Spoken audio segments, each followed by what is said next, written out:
Hello fellow YoraHomers. My name's Tom. I'm responsible for research and development for YoraHome. And this is the assembly video for the 6550 with the new control board. And today I'll be assembling it with a 15-watt fixed focus laser. So just so you know what the new control board looks like,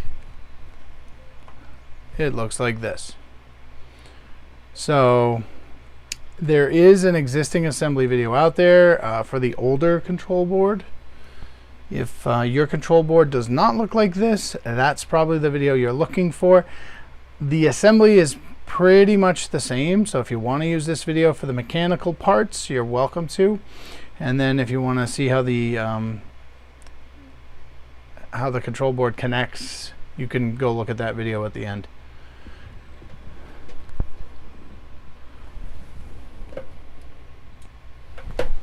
All right, so a couple things I highly recommend. Watching this video is one of them. Go ahead and watch it from start to finish if you want. Fast forward through parts that you may find boring, I guess, but ultimately it's good to familiarize yourself with the process that we're going to be using to assemble this machine. It is not difficult to assemble. But there are some elements that you need to sort of pay attention to and be careful. I will provide quite a few tips and tricks along the way. My previous video I referred to them as Tom's tips and tricks. I will do the same here. I have the old manual actually in front of me because the mechanical assembly is identical. The only difference is the new manual has some tips in it as well that Jim has updated to include. And then it also has instructions for the new control board and mount, which the control board actually comes with some instructions, or at least the one I have did. So I can use that as a supplement to show you. But your manual may look a little different. That's not a problem. All right, as far as tools go, the kit does come with a set of Allen keys, which is all you really need to drive in the screws and whatnot. However, you are going to want a pair of pliers. I prefer these little mini vice grips, but regular needle nose will work, but some pair of pliers you are going to need. Or a nut driver if you have some metric nut drivers. Most folks don't, so a pair of pliers is just fine. Also a Phillips head screwdriver. You'll actually, I believe, only need that for mounting the control board at the end. So, but you will need a Phillips head, and the kit doesn't come with that. A measuring implement that measures.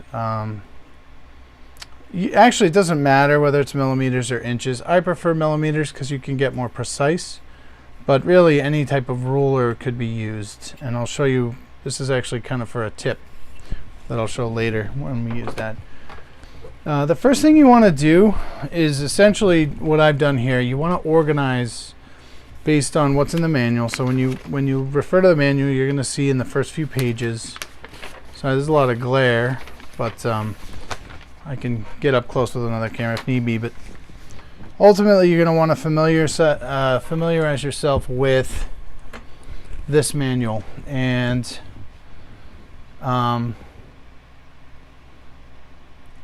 in it, you're going to see essentially a picture of all of these components, the acrylic sheets, which are in fact these components. And then you'll see, the major parts like the stepper and the bearing and a few other things. And then there's a listing of the different hardwares. And essentially everything. That's the old control board there. But basically this is a list of all the stuff that came in your kit to assemble this. There are 3 belts. One of them is just a little bit longer than the other 2. So the 2 shorter ones are for the y-axis, which is back to front, and the slightly longer one is for the x-axis, which is left to right. So if you just line them all up by one end, you'll see one's like about that much longer. Put that one aside so you know that's your x-axis and these are your two y's. These are the corner brackets for the frame.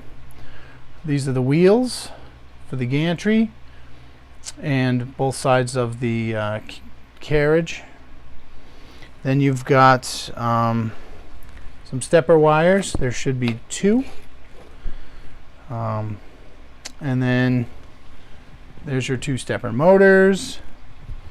What I do is, and you'll see I have a Sharpie sort of out as my, just a reminder to show folks, I mark all of these ahead of time. That way it's easy to identify them. Additionally, I've pre-peeled to expedite the process, but I see people build machines, they leave the paper on. Don't do that. There's no benefit to leaving this paper on, and it really looks kind of goofy. So you're going to want to peel this paper off. These are clear. These are actually clear sheets, which I'll show you in a minute. There's going to be actually two laser wires that came with your laser. They may look, this is the old style, and this is the new style. And probably if you're getting a new machine, it's going to look kind of like this. But there may actually be two wires, one long and one short. You will not need the short wire. The long wire is the wire you want. You'll get an AC adapter for your board, your aluminum rail, some plastic to wrap your wires in, some zip ties to help with organization, again the Allen keys, and then obviously all the hardware. So I have organized the hardware, and what I do is, again with that Sharpie, I mark on it what it is. So these are the M3 8mm, this is the M5 30mm, M5 45mm, M3 square nuts with their corresponding M3 screws, and you got your M3 25mm with your spacers. This is your bearing, your hex nuts, M5 by 12 spacers, M5 10mm with washers, M6 12mm. And I'm going to go through each one as I go. You also have your pulleys and your coupler. Additionally, there is a very long rod which actually connects the two sides of your gantry. So let me flip back here. An overhead view. And put this camera away. So I do have multiple cameras that I will be working with. Primarily, it will be the overhead cameras. So there's one kind of view there, one view there, and then we have this camera that I've been using for close-up shots. So I'll mostly be working with the overhead shot, and what I will do is I will zoom in on things that are interesting or that I feel require additional detail. So anyway, why don't we get started? So just again, I left things out to demonstrate. Now I'm going to actually kind of move things away. There will be two screws for your laser. Normally these are packaged with the laser. Sometimes I've seen them in the control board bag, but there should be two screws that go to your laser that aren't kind of in this package, because they're actually separate. They're not part of the machine, they're part of the laser. I'm going to put them over here with the laser, which I have in the static bag. So I'm just going to kind of move things around here so we have room to work. Just bear with me for a moment. The other thing I will point out while I'm doing this is I am using a different set of tools. These are my own ball drivers. For me, it's a lot faster to work with them. The kit that comes with you know, the little hex keys, they'll get you by. If you're building one of these machines, that's really all you need. I'm constantly putting them together, taking them apart, So for me, I'm just going to use my own tools. It will make the video go faster as well. By the end, you're going to be sick of hearing me talk, probably, so that's a good thing. Now, again, I've separated my belts. So I know these two are for the y-axis, this is for the x. So the first thing we're going to start with are, and just so you know, I'm referring to the manual just so that there's consistency with this build. I know how to build these machines, but I want to do them in the same order the manual goes, just so that you can use it as reference. So we're going to need these 4 brackets. We're going to need the M5 with washers. So 10 millimeter M5, and you'll see the washers in there.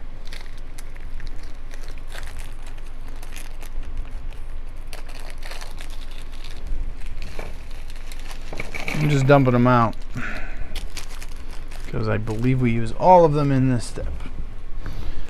So I'm going to pair them up.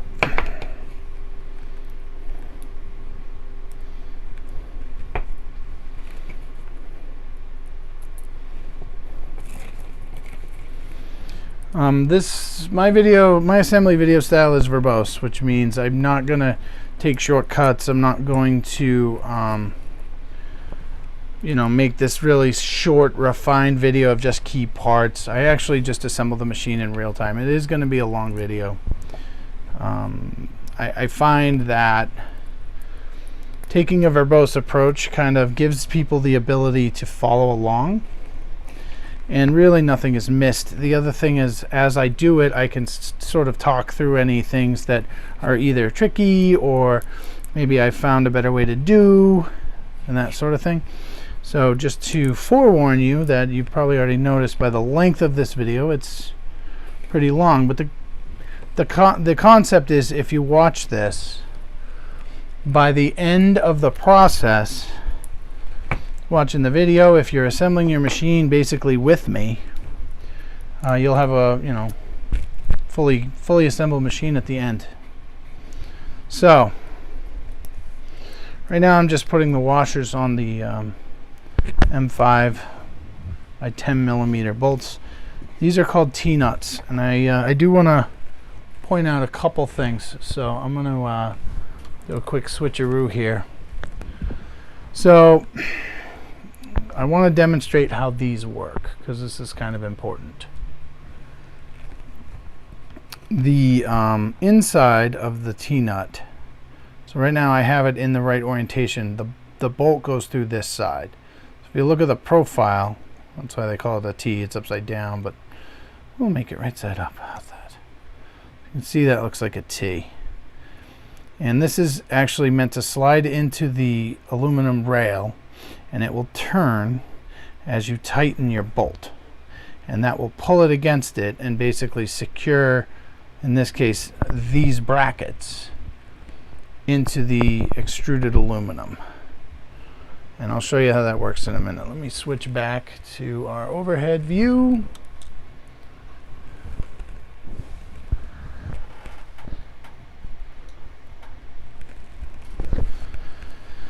All right, so you basically have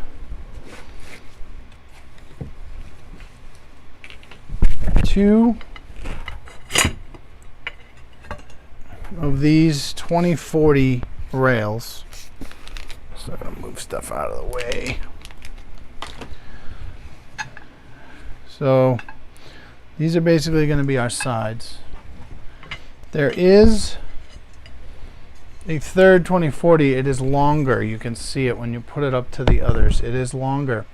This is your gantry. This is the part that's going to move forward and back. For now, I'm going to put that aside.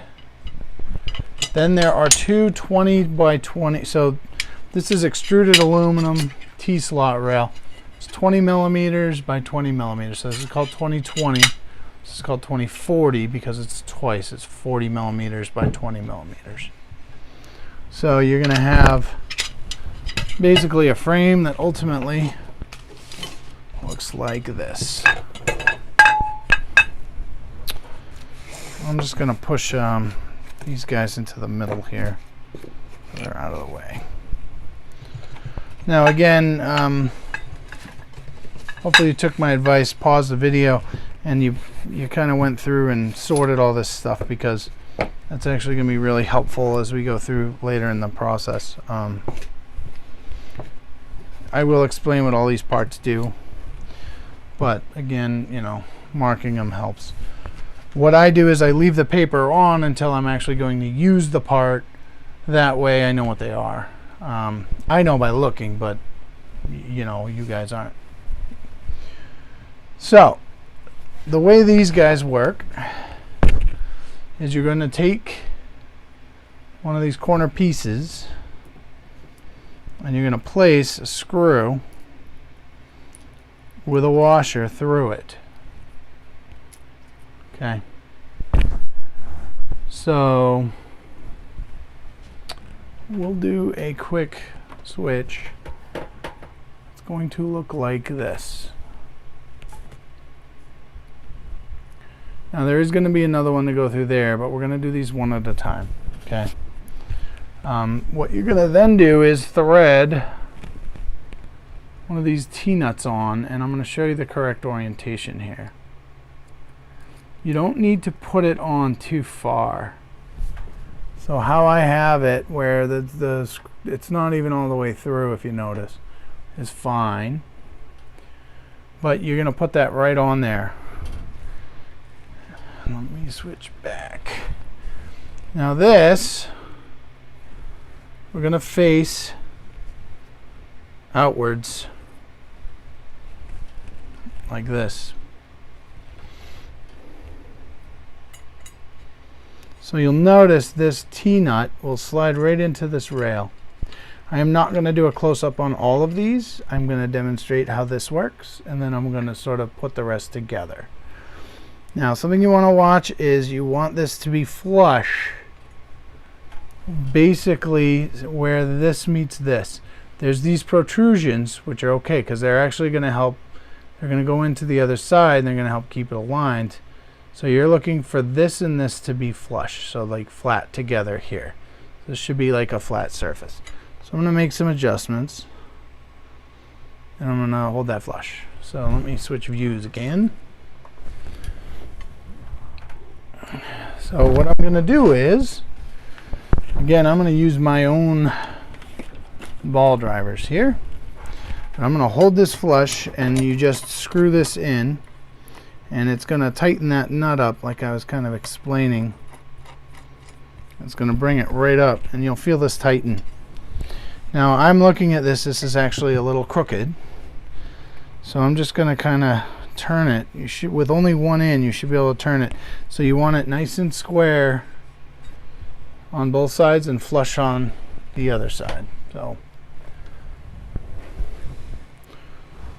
as you can see, I'm flush here. This is flush, and this is straight.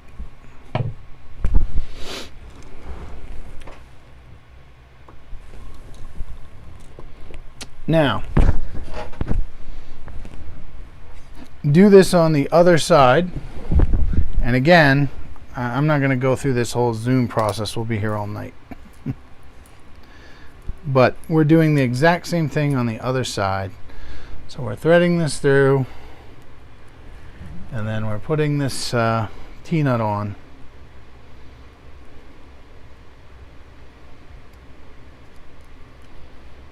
And again, you don't have to put this on all the way. You just kind of till it catches pretty good and goes in. And then you're going to line it up sideways so it slides into the channel. Line it up flush with the end. And go ahead and tighten it. Make sure it's nice and straight. Now you do want to be careful. I mean, you can tighten these pretty good, but you can strip it. So I think with the tools that come with the kit, it's a lot harder than with what I'm using. I could strip it with this. Alright, so I'm just going to put this back here, and I'm going to actually do the exact same thing with this one. So same process where we put it through. And line it up. Make sure it's flush.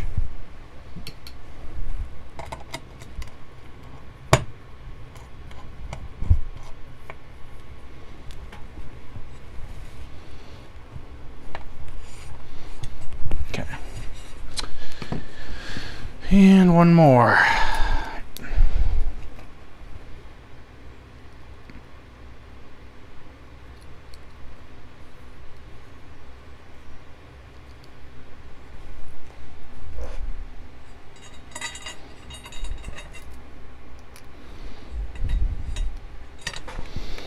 So we're going to line it up and tighten that down. So, looks good. Okay, now these are actually going to attach like that. And they're going to go on the top.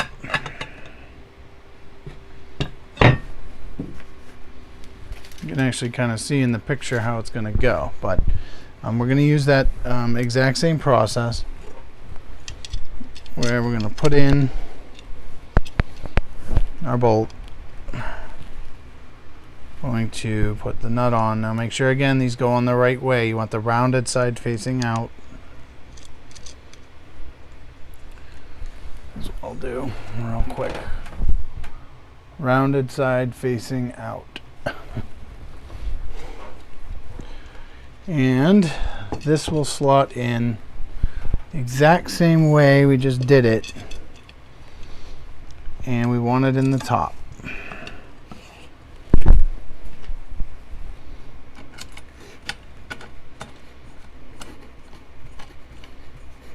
I will zoom in on this to show you.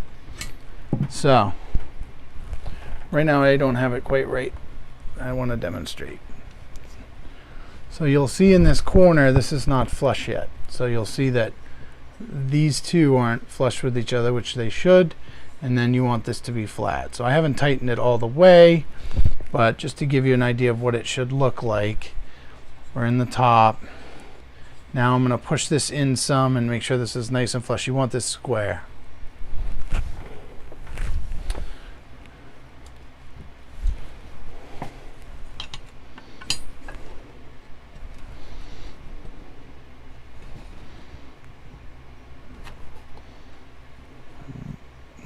Pretty good. You do want to take your time. You want this right. You don't want to rush this. If you don't do it right, you're going to have problems with the machine later, which nobody wants. So it's just best to do it right to begin with. So for this side, I'm going to thread that in, put my nut on.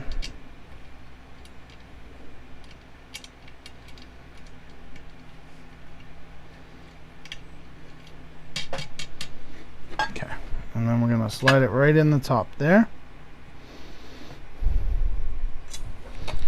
I'm going to go ahead and screw that one on in too.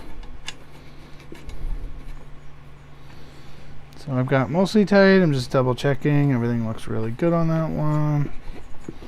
I'm going to tighten her up. All right. Now I'm just going to rotate this.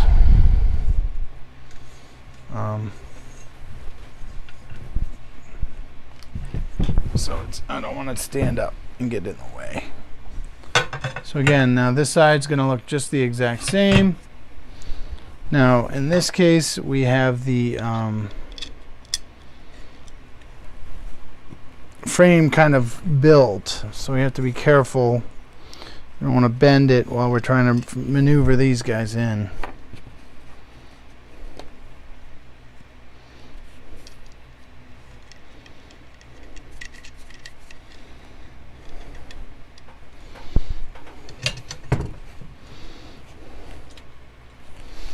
So what I usually do is I get this tight, but I don't tighten it all the way. I leave it a little loose. That gives me just enough play to kind of get this last one set. I don't want to bend anything, so I'm going to left that a little too loose, but we'll make it work.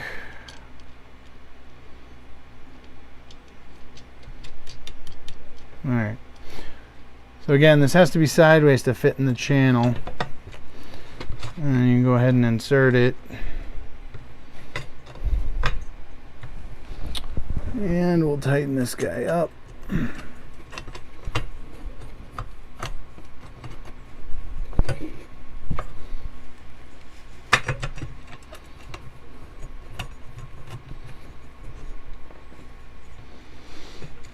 So I've got it mostly tight. Now I'm just gonna kind of maneuver it so it's flush, and then tighten it the remaining bit.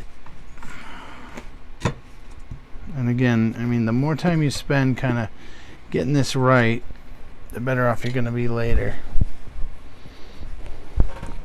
So now we'll just go back and basically line this up, finish tightening it, make sure it's nice and flush. Make sure it's level, and that looks good. I usually go back and just make sure everything's square and just tighten it all up. Things do loosen up a bit as you're kind of maneuvering the parts around. So you just want to make sure everything's nice and tight. But this is our frame.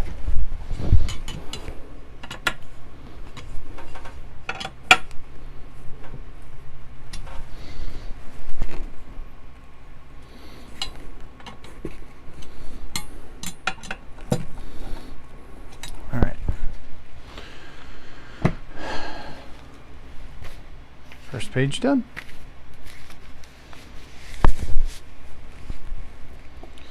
Alright, I'm just going to move hardware out of the way.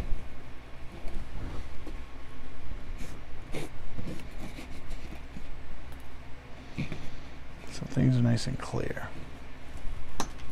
So I'm going to put it back in the bag. That way it's easy to identify.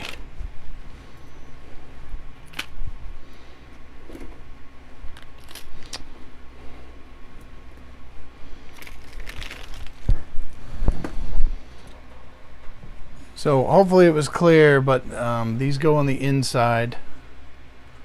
So your holes on the outside of the frame. If you're following, I mean, it should look just like this.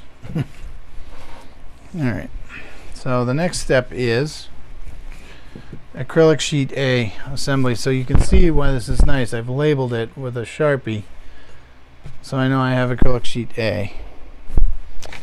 So let's move these out of the way a bit. These are actually the feet, and they'll get installed later. I'm just going to kind of move them out of the way because we don't need them right now. Alright, so we're going to need acrylic sheet A. We're going to need the M5 by 30 bolts, 4 of them. So M5 by 30s.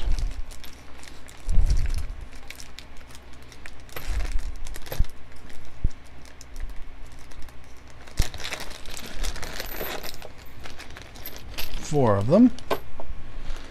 And then the M5 by 12 nylon spacers. Need 4 of those.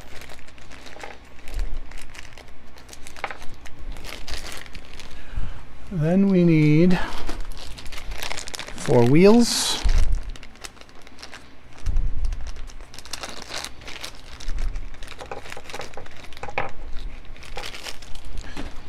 And we need 4 hex nuts.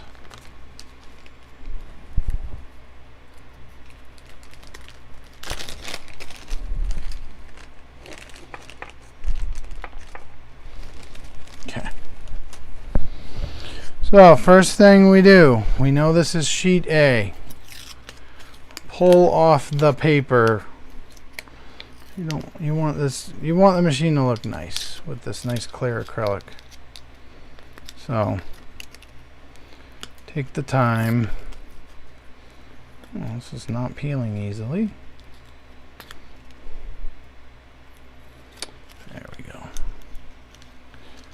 Take the time to make your machine look nice.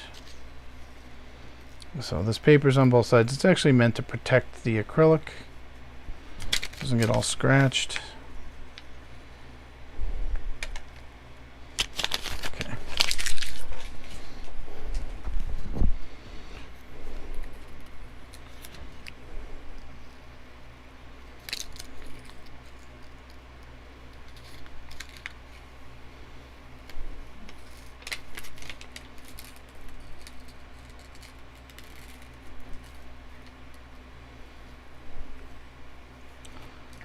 Nice and shiny. All right. So you'll notice this sheet has the switch. This sheet has 2 holes here. And that is the back. And then you've got your 4 holes for your stepper, or sorry, for your spacers and your wheels. Now, I am going to point something else out while I have this. These bottom holes are round. These top holes are actually these, and I'm pointing it, sorry. These 2 bottom holes are round. These 2 top holes are actually a little bit elongated. These elongated holes are used to adjust the distance between your wheels, which I will show you later, but I'm just pointing it out while I have this sheet handy. So you can kind of see, it's hard to tell, but that is elongated. There's some play in that. So, with these 2 holes facing the back of the machine, what we're going to do is we're going to start by putting our M5x30 bolts through the 4 holes.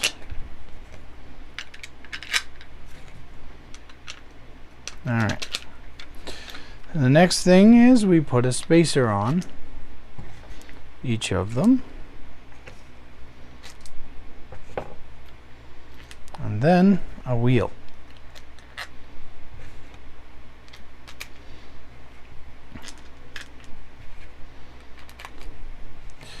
And then to hold it all together, we do one of the nuts on each.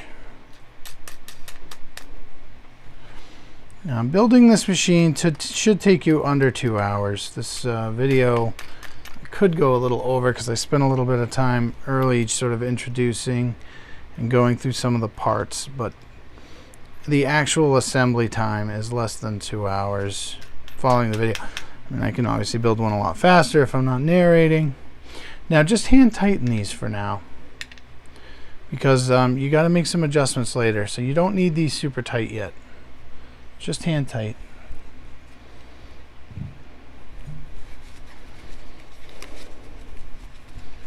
That's done. Okay, so, and just so you know what we built here, this is the left side of the gantry. So this is actually going to slide on here and be the left side of your gantry, just so you know what you're building. Sometimes that helps. Now we need acrylic sheet B. So this is, if you notice, the same dimensions as this, and it has those same holes, but this is the right side. It's a little different. It's got a stepper mount on it. So acrylic sheet B, and peel your paper.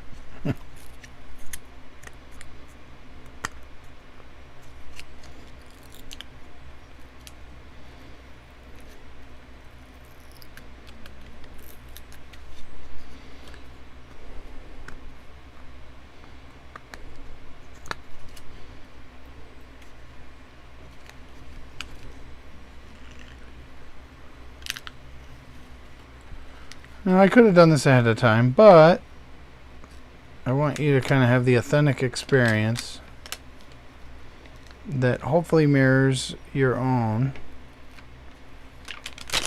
even if it adds just a little more time to a video. If you have to fast forward, you're welcome to. I will be throwing in some bits of knowledge along the way in some of the gaps, but yeah, you don't necessarily have to sit and watch me peel paper for the extra time. Although you'll probably be peeling your own paper. And so, I don't know. Just, again, the idea here is that you do these in real time. So basically you hopefully are watching this video and going ahead and assembling your machine. Now, the additional things we need are M3 by 25 bolts. These are to hold the stepper on. I have them labeled here. They should come in a bag with spacers. These are the M3 by 16 spacers. So they should, usually they're packaged together.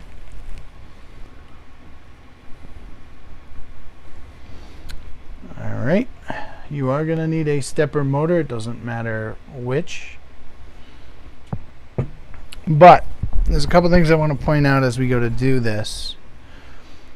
First of all, there is a drag chain upgrade available for this machine. That helps manage the wire.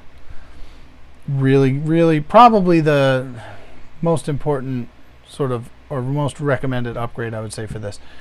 And then the other is the Z-axis and laser shield. But sort of important to this part of the assembly, if you're going to buy the drag chains, the orientation of this stepper motor as well as the other stepper motor on the bracket matters. Because if you put it on the wrong way now and you buy drag chains, you're going to have to take it apart, which isn't fun. So if you're going to buy drag chains, or I mean honestly, this is for this side, this is actually better. But so we have our plate, and you can see, hopefully, I'm going to put it under the black. So here's the two holes here. So that those point to the back of the machine, right? So your stepper is going to be going this way, and you want the connector pointing back. That's the way it needs to be for the drag chain upgrade to be installed. So what we're going to do is we're going to put 4 M3 by 25 bolts through.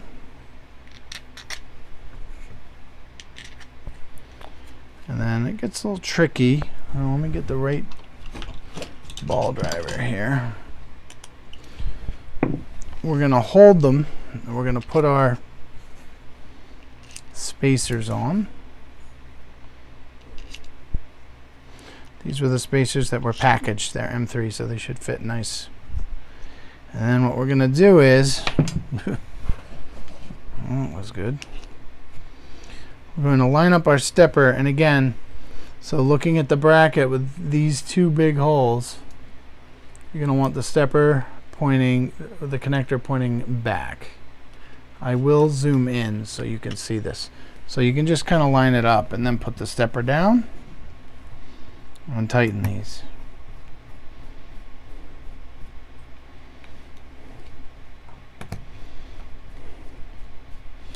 Usually it's good to tighten them not quite all the way, so you have a little play in case one doesn't line up. I know you can't see this. Let me do it this way. I'm just tightening down these 4 bolts into the stepper. The stepper has holes that are threaded. Once they're all in and everything looks good, you can go ahead and tighten them down all the way. You shouldn't, I mean, you want these tight, but you don't have to like go crazy. So I'm just going back and tightening those 4. Alright, I'm going to switch camera views so I can demonstrate what I was talking about with the connector. So you'll notice the connector is pointed towards what will be the back of the machine, which is that away. So these 2 holes designate the rear of this bracket. So that's why this is pointed to the same side as these holes. That way the bracket for the drag chains will go right over that. All right. Next, we're more or less replicating what we did on the other side now. So we're going to take the 30 millimeter M5 bolts. These are the last 4. And then we need 4 more of the M5 by 12 spacers.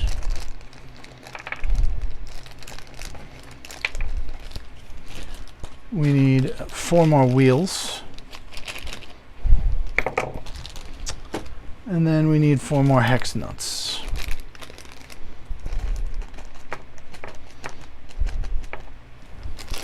Alright. So the motor designates the outside, and then it's the same 4 holes as before. So we're going to push the bolts in from the outside.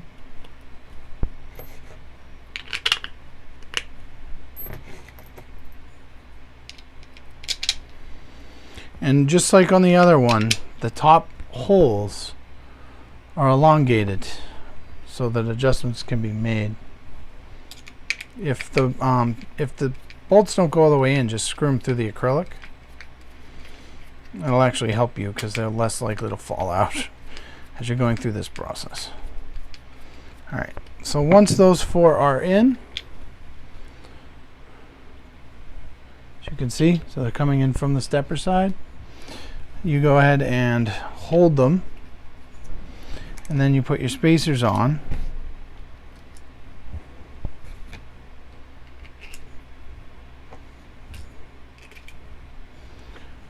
Then your wheels. And I will zoom in at the end just so you can see what I've built. And then hand thread your nuts on. Same deal, just hand thread them on because you're going to be making some adjustments, and there's really no reason to tighten them all the way.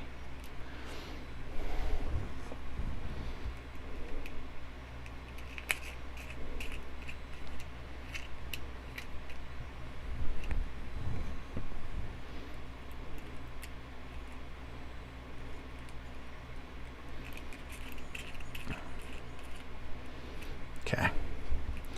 Now there's one last step to this, and that is installing the coupler onto the stepper. And this is a really important thing. I did not cover this in my original video, but I am going to cover it now. So this is my first tip. So this is our coupler, but you will learn what this does later.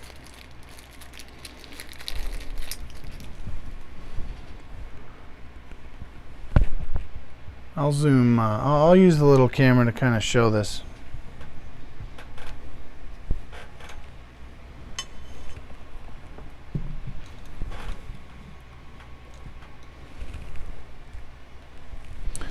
Okay. So this is the coupler. There's only one like it in the kit.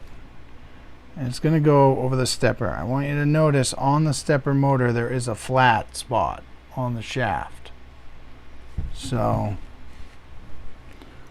you can see it right there. Flat spot right there. This is the motor shaft.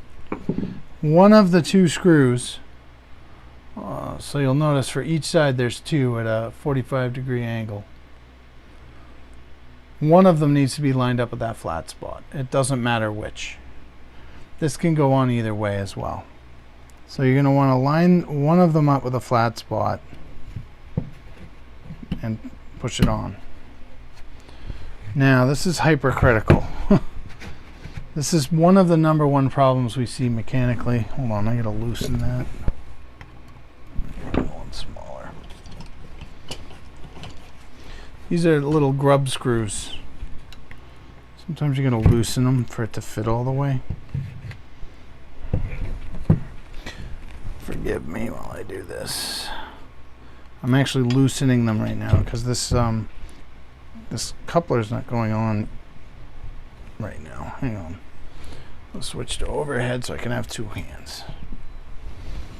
Okay.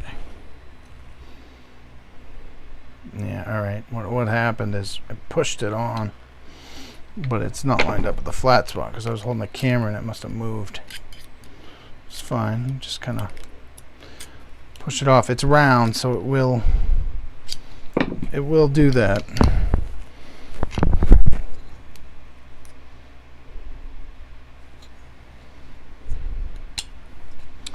Try it again. So we're going to line up one of the grub screws with the flat spot. I already showed you the close-up, so but I am going to go in close because I want to cover something very important here. Boy, that is snug. Usually this slides right on. Interesting. I'm going to loosen all of them because it could be catching. Okay. Let me switch back because I want you to see this. It's super important. I have this coupler installed incorrectly, and I'll tell you why. And a lot of people install it this way. They push it all the way in, they tighten their grub screws. And what happens is this coupler rubs against the stepper motor and it causes issues with this turning. And what happens is the y-axis doesn't work mechanically. The motor just kind of makes a grinding sound because it doesn't. These are little NEMA 17 motors. They don't have a lot of torque, and it can't overcome the resistance here. So, what's the fix? Well, what you want is a gap, which I will demonstrate here. This is oddly tight. And I don't have a flathead screwdriver here with me to pry it out. So bear with me one moment. Oh, I do have one. Good. I'm going to go to overhead view so you can watch me. But what I'm going to do is I'm going to pry this away just a little bit. And then I'm going to show it to you again. Switch back to this. Now, I want you to look and see. This is the part I'm showing you. Super important because a lot of people, you wouldn't believe how many people do this and don't know. And so what happens is when they push that coupler all the way in, it touches here and there's resistance. So as you see, I've just pried it out about 1/16 of an inch, maybe 2 or 3 millimeters. You just want a little bit of a gap. You want to be able to see the shaft in there. That ensures that you're not going to get any binding between these two. Super duper important. If it looks like that, you're good. If it looked like before where they were touching, you definitely want to fix that. All right. So what I'm going to do now is I'm going to tighten the grub screws. Now you got to be careful. This coupler's aluminum and the grub screws aren't. They'll strip right through. So you want them tight because that's another issue people see is that actually gets loose on them. So you do want them tight, but you don't want to over torque them or you can strip them right in that hole and then they won't do any good. While you're at it, you can look at the other two grub screws on the other side of here and just kind of make sure they're loose and they're not going to impede things. You can look inside and see kind of the holes, and you don't even need to pull them out that far, if at all. Okay, so that is the right side of the gantry. So that's going to be going on this rail on that side. We're done with that.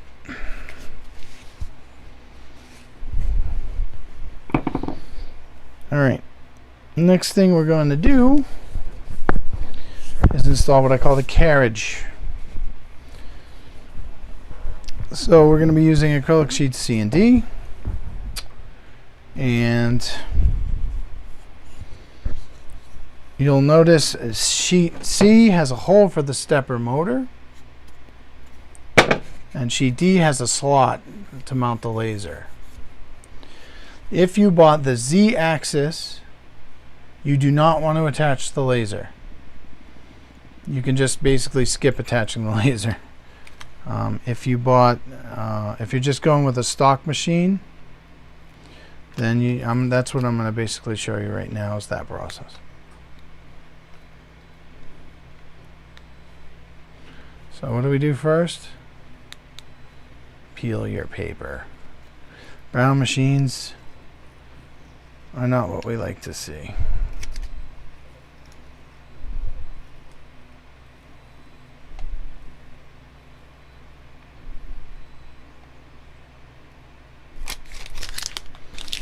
Takes an extra minute, I know. So again, this is D. D is the side that the laser mounts to. C is the side that the stepper mounts to. This will make a lot more sense as I put this together, but I'm just reiterating.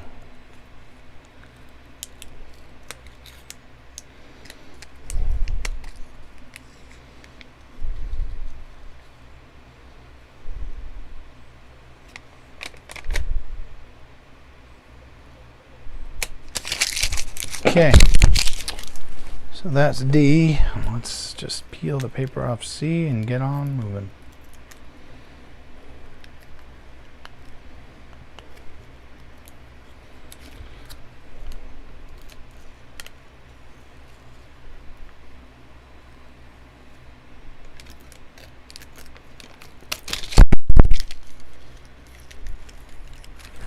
Pulling on my microphone.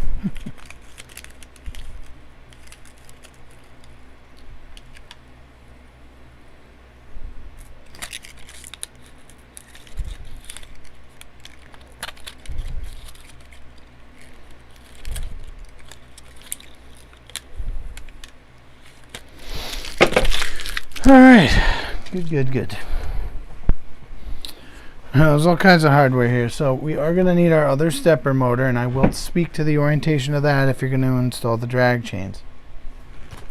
We're going to need a synchronous wheel. This is the wheel that engages with the belt. Very rarely I've seen some of these that are defective, so let me switch video cameras real quick. Inspect the teeth on it. Just kind of spin it around. Look for any debris. I have run into a couple of occasions where there's been debris, or it was kind of not made right and there was a little bit of aluminum stuck in there from the machining process. So inspect these. There's 3 total. These also have grub screws, so you want to make sure your grub screws aren't all the way down. That way you'll know they'll fit. Alright. Now, this is actually the trickiest sort of assembly in this whole kit. So we're going to need our M5x45. These are the longest bolts we have. There's 4 of them.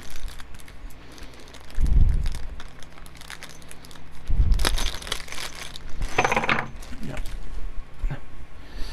And then we need the last 4 wheels. Good news is you're going to basically run through most of what's left in terms of hardware. We need the M5x12 spacers, and in this case we're going to use 8, which should be the rest. And then we're going to need 4 of the hex nuts.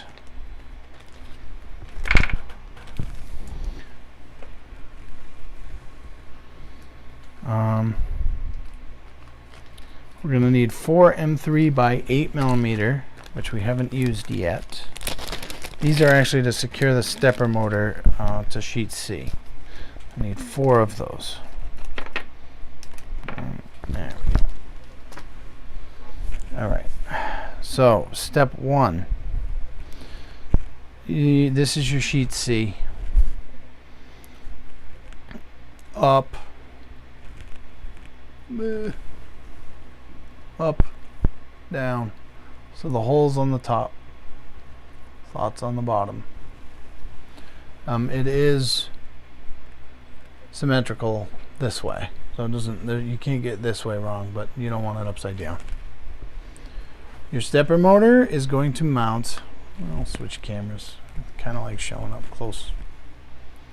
Your stepper motor basically is going to mount here. So you can see kind of how it goes. You can see the 4 holes. And we're going to stick those little screws through. Now, orientation is super important here again if you're planning on installing the drag chains. You want your stepper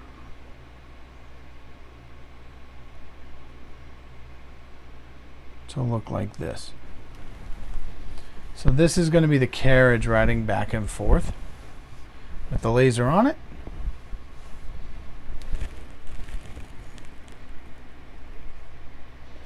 You want the connector on the left side.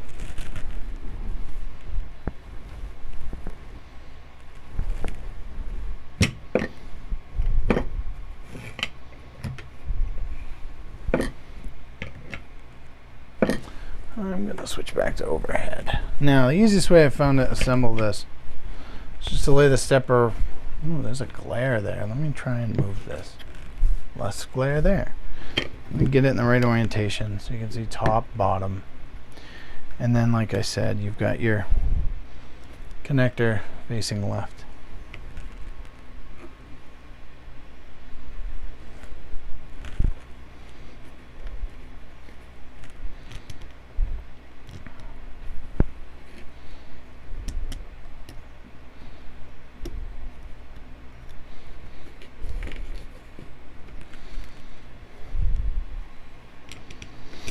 I should probably grab some drag chain brackets to demonstrate why we're doing that. I might just do that.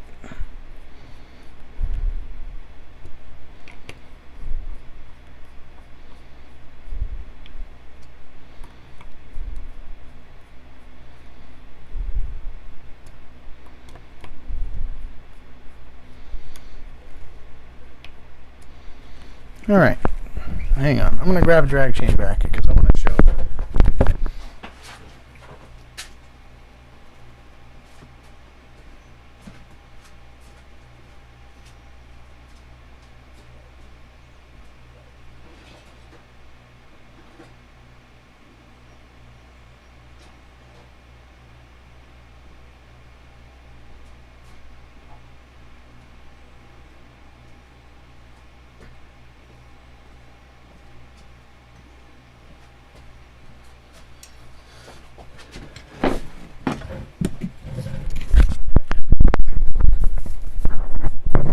So these are drag chain brackets for the steppers. This is, we'll switch back to this camera. So this is the right side assembly that we did where I had you put this connector facing back. That's because this drag chain is going to basically go over it like this. Likewise, this is the drag chain bracket for what we're working on now, this guy. And its orientation is going to be like this. So it's important that this line up with where our opening is so we can pass it over that. That's really all there is to it, just to demonstrate the why. Let's go back to overhead.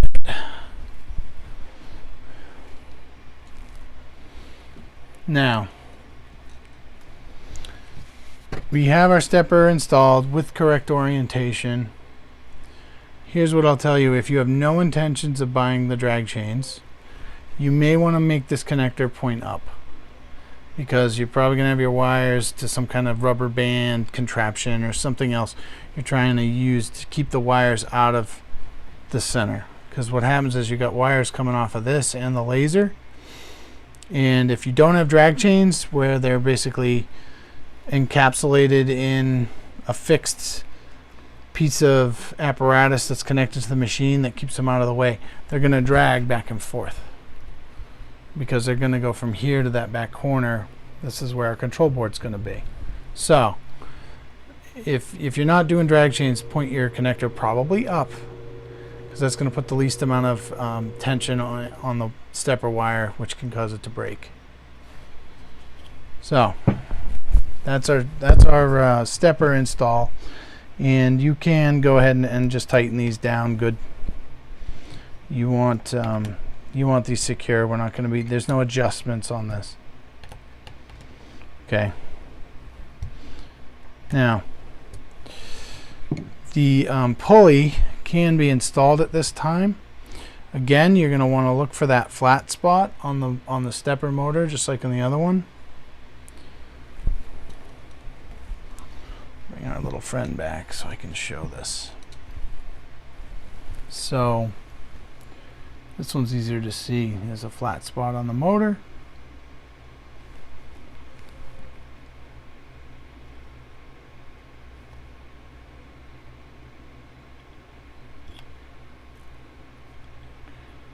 That's how it's going to go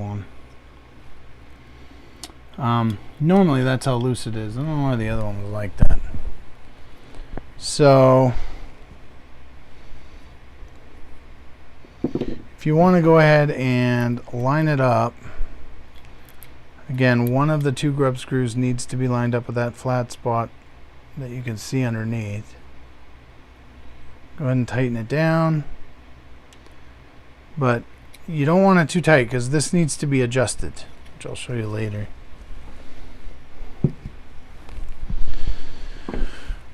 Back to overhead. Now we got all this hardware to deal with. This is the trickiest part. So you've got your stepper, and again, that's top.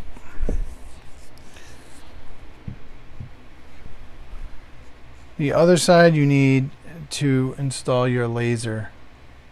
So if you're buying a Z-axis, you won't do this. The Z-axis attaches to a plate on the outside. Much better, because you can take it on and off or whatever without taking this whole carriage apart. If you do install your laser now and go to do the Z-axis later, you're going to take all this apart. Not the end of the world, but it's work. But this is the time when you're going to install your laser. So this laser is the 15-watt fixed focus new laser.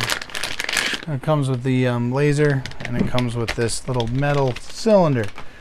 The cylinder is used to focus.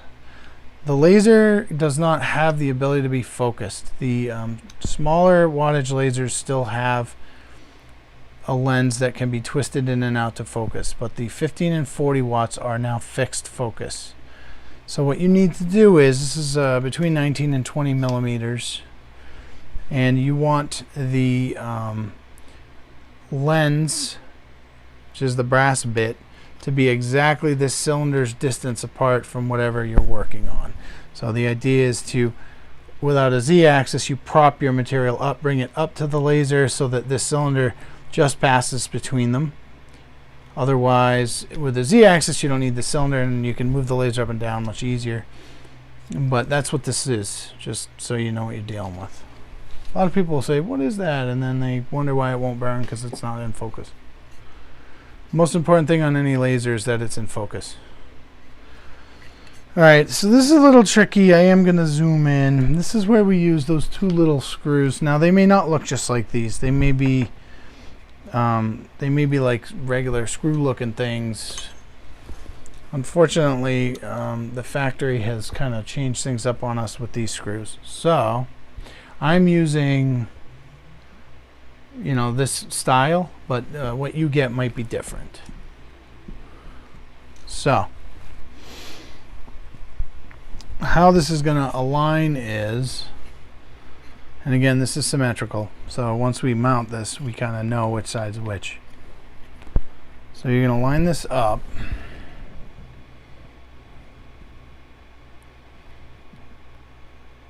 so that it looks like that. And I'm going to show you where we're going to put our screws. One of them's going to go here. I'm just going to snug that up a bit.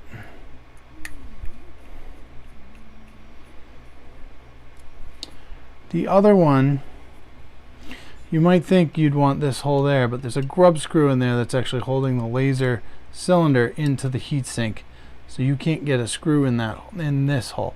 So because we line this up above, we can use the offset. It really doesn't matter which of these two, but I'm just going to pick this one.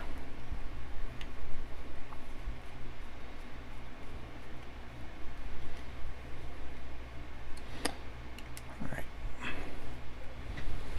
So there is our laser, and 2 screws is fine. You don't need 3. You can feel it. There's 0 play. This is actually directing air over the lens from the fan. So there's a fan sandwiched in here. That's the fan there. It's sucking in air, blowing it over the heatsink on the inside through these fins. And what this is designed to do is direct that air over the lens. It's not quite air assist, but it does help keep smoke from going into the lens by sort of generating sideways airflow. Don't take this off. That's what that's for. That's how that mounts. All right. Don't need the flathead anymore. So what we now have are 2 sides. So again, this is the top. And now that you have the laser on, it should be obvious. So these are going to basically be a sandwich with wheels in between, which will become our carriage, which goes this way, back and forth. All right. So I'm going to make this consistent with the picture. So I'm going to put the laser on the left. I'm going to put the stepper on the right. And this is where we use these big long bolts. And there are 4 holes for them. And again, the bottom holes are round. The top holes are eccentric so that you can adjust the gap for your rod for the wheels to slide freely. I'm going to demonstrate that. So we put our 4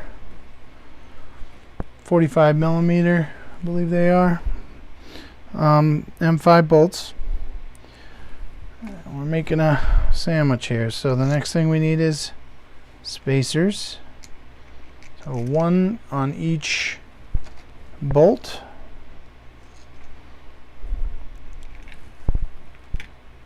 And then wheels. Ooh.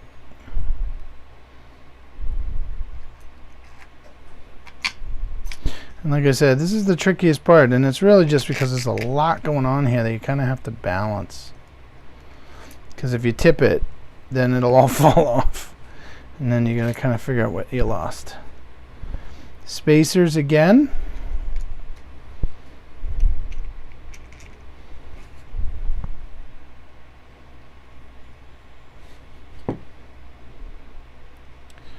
And now we make our sandwich. Now we take our other side and we line up the bolts.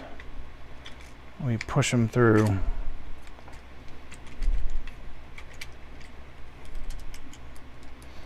And there should be plenty of play once you get 2 through. There. Okay. So I've gotten them all through there. And then the nuts go on the back side.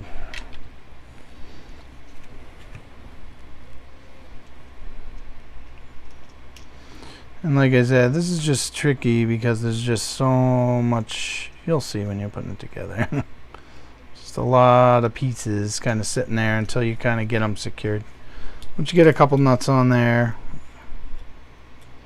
you know, it's a little less precarious. But if you kind of let things go, all these parts will fall out and go rolling in 100 directions. I know you can't see all that well, but really I'm just putting the nuts on the back of the bolts. It's pretty self-explanatory at this point. And we're going to hand tighten again. There's no need to really snug these down because there's going to be adjustments. Alright, so I call this the carriage because this is the thing that slides back and forth on the gantry. Alright, things will go quick now because we're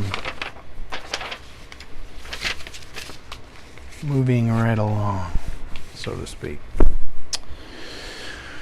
Alright, now it's time for our gantry 4020 rail.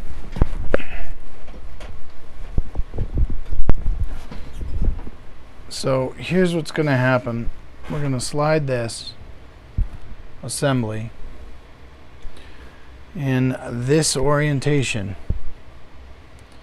So this is the laser, this is the front of the machine facing me, this is the rear of the machine. Laser, front, stepper, back. This will slide onto the aluminum. Now right now it's loose because I intentionally left things that way. So I'll demonstrate. Let me flip. I'm going to show what that means. What that means is there's lateral play. See how much play there is in that? You want none of that. So the first thing you're going to do after you get it on, and one thing you can do which is nice, is this is longer than these. So it will sit. I'm just going to move these out of the way a little so you can kind of move this close-up camera out of the way too. Alright. So you can kind of lay it here and it lets you kind of play with this, which is nice. Maybe this view shows that a little better. Yeah, this view shows that a little better. We'll go with that one. Okay, so this is where your pliers come in for the first time. This is why I like lock pliers, vice grips, because it's not hard to sort of grab the back of the nut and then you can just kind of leave it there. You don't have to hold it, so it will kind of stop. So you're going to want to tighten the bottom ones first.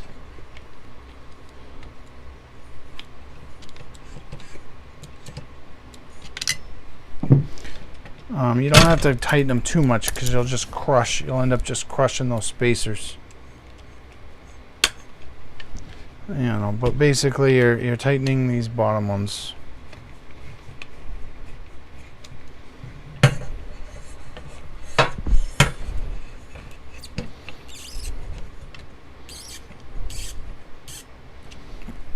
All right. Now this is where you're gonna look for. Keep banging it. All right. See how much play there is there? Let me switch cameras again. Sorry to keep switching the cameras, but this is actually a really important piece of this whole process. This is probably the second most common mechanical problem. So right now I've got the bottom two tightened, the top two where the holes are actually elongated are loose. And it's nice and smooth, which is what you want. You want it to be like that. But see how there's lateral play? Now, of course, things aren't tight. But if I tightened it right now, there would still be lateral play. What you actually want to do is push these together and tighten each side. So I grab it by the bottom and the top. And I squeeze them. And what you're doing is you're trying to get this to move down so that it's just the right distance. You don't want it too tight or it'll bind. But you want no play. So I'm going to do that. That's going to take me a minute. I'll switch back to this view because I think it's the best view for this.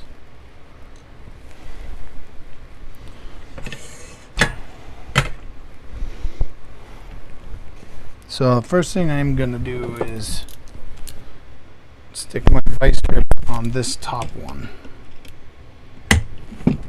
I'm going to tighten it, and then I'm going to back it off a little bit, and then I'm going to squeeze these wheels together.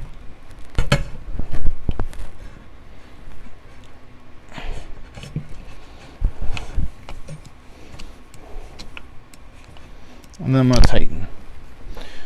And then I'm going to pull the vice grips off. And there will still be play from one side, but I'm going to check for play here by pushing up and down. And I feel none. So I'm going to do basically the same exercise on the other side. I'm going to clip my vice grips to that nut at the top. I'm going to, I can do it this way too, it's probably safer. Give this a squeeze and tighten.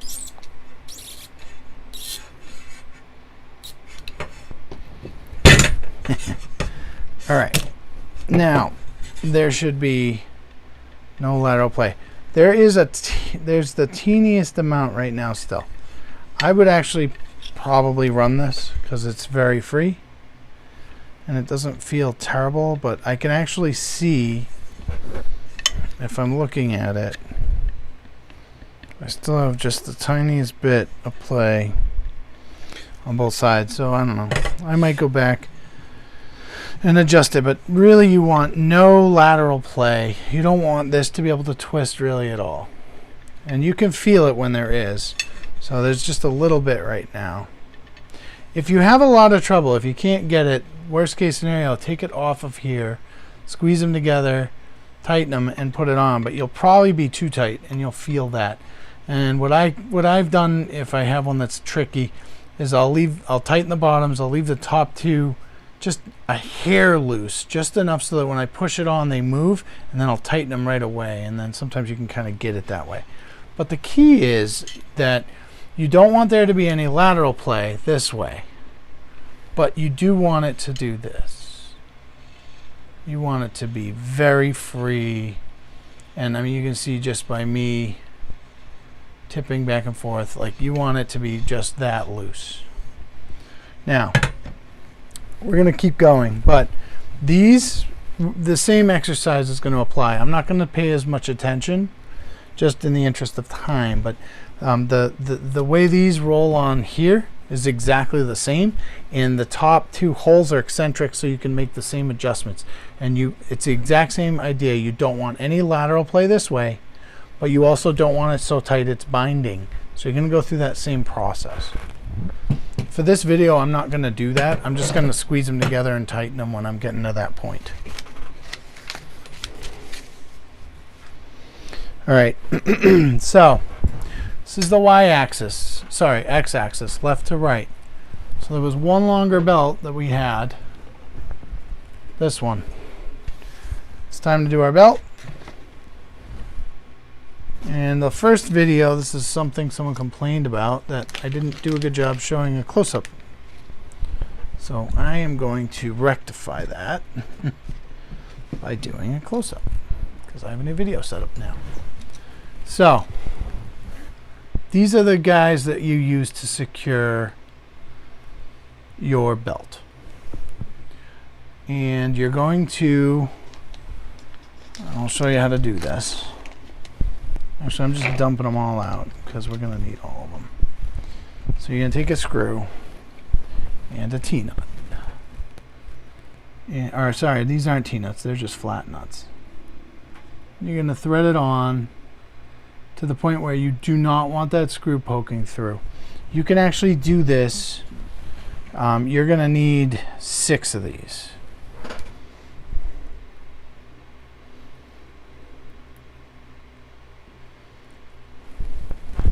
I really don't want to do all these on camera, but I'll do a couple.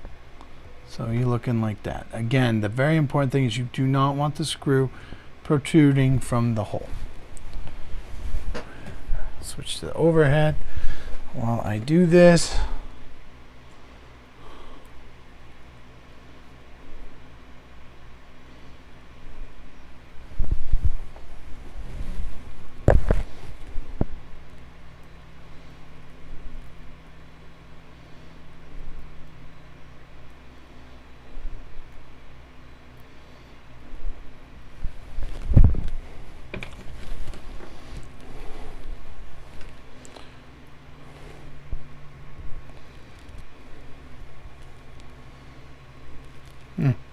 This one seems a little thicker than the other ones.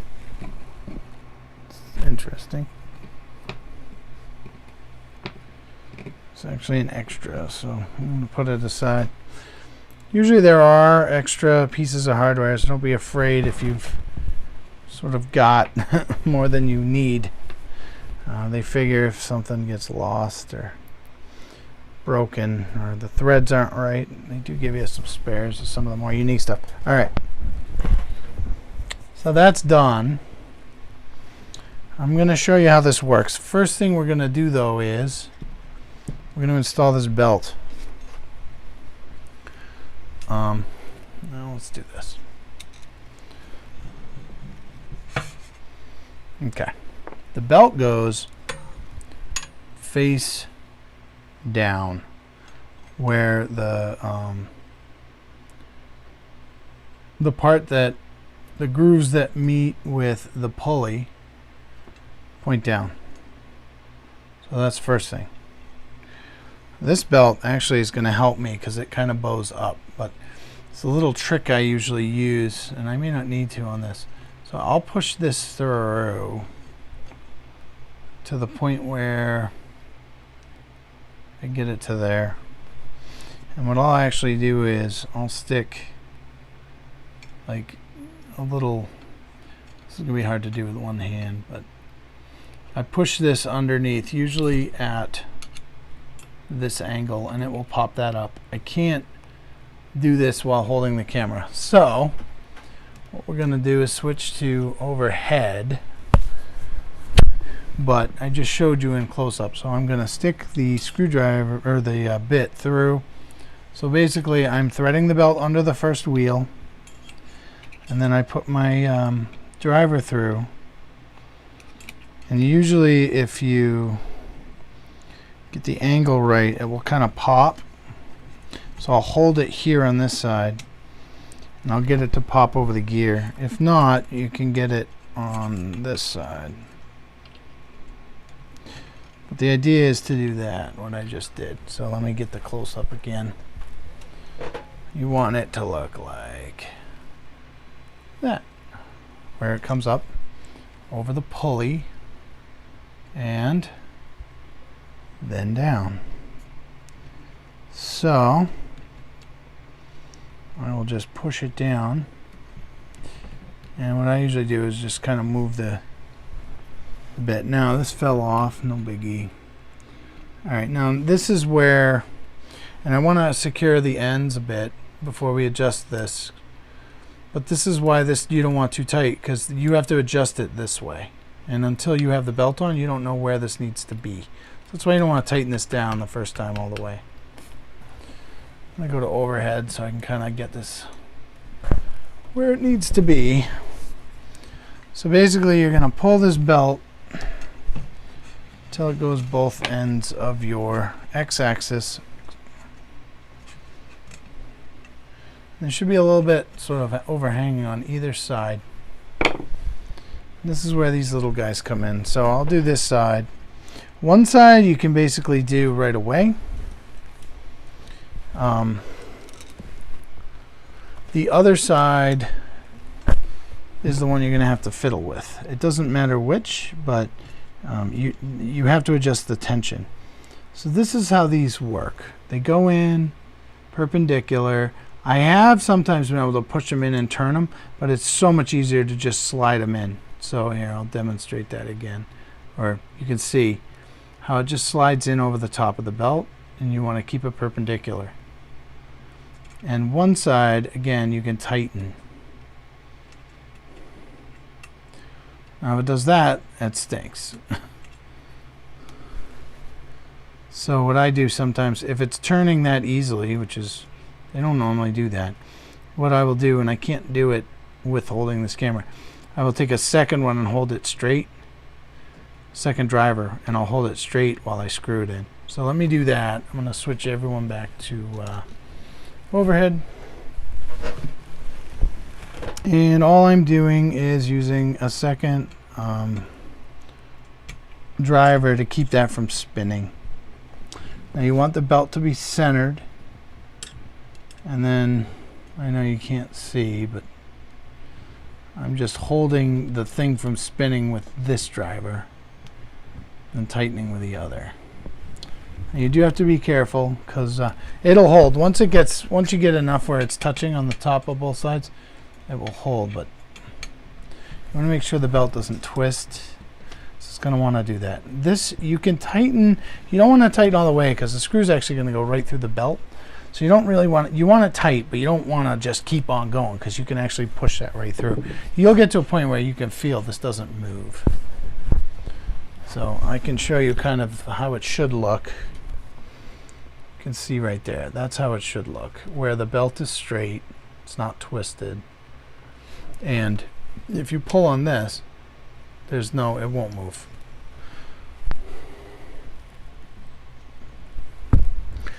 All right. So we're going to do the exact same thing on the other side. We're going to grab another one of these, pull this a little bit tight, push it in, and you can see it already turned on me, of course. So I am going to tighten it with one. Sometimes if you push it down too, if you put downward pressure, it's good. All right, now I'm pulling on the belt here to tighten it. I'm just gonna basically get it. I've done a million of these, so I kind of know the right tension, but belt tension is really important on these. If it's too tight, this motion is gonna bind, especially at the ends. And if it's too loose, you'll have too much play. So what you're going to want to do, this is the hardest thing to kind of describe, but you want a little bit of flex here. When I do that, you can kind of see the belt moves just a little bit. You don't want a lot of play, but you just want it so that it's tight, but not so tight that there isn't just this sort of littlest play in that belt. So this is actually a little bit on the loose side, but I think it would still be fine. But you may have to fiddle with your tightness if you're seeing some odd behavior mechanically. All right. Now the last thing we're going to do, I'm going to end up going back to that other camera. So I'm going to just check the grub screws on the stepper. I'm going to loosen them up because the last thing you need to do here is you want this pulley to be centered. So you can see right now it's not. Now, best way I found is you loosen this so there's play in it. So you loosen both grub screws. Then you actually run it back and forth a couple times. And usually, as you can see right there, it will kind of center itself, right? So we're still not quite there, but if we move it back and forth a few times, it will usually kind of find its place. Now I'm looking at it and I can see it's still, you can see more of a gap here than here. So what I'm going to do is I'm just going to help it a little bit. But I need to get to where the grub screw is. Now the other thing you got to be careful of is I can see that the pulley has come out of alignment where the flat spot you can see right here on the motor. But guess what? We're not.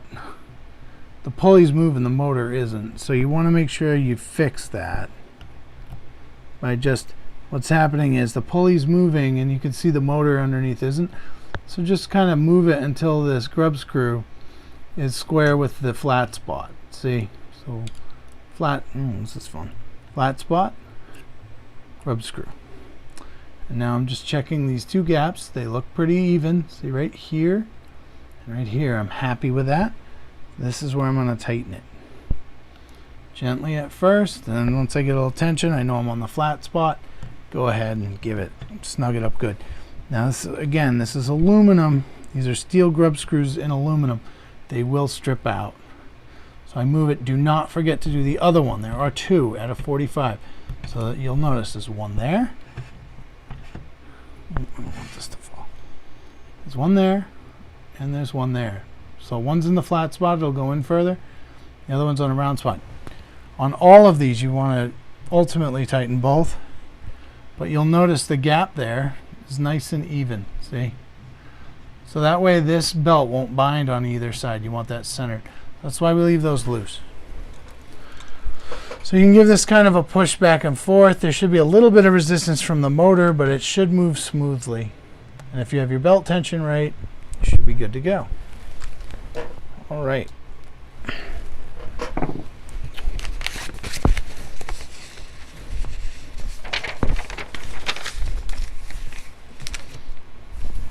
All right. Here's our, this is another tricky bit, and this is actually, I won't say something everyone gets wrong, but a lot of people get wrong. So we're going to install this bearing in the left side gantry support. So in this bag there's actually a bearing, and there's a little spacer. Okay, there and there.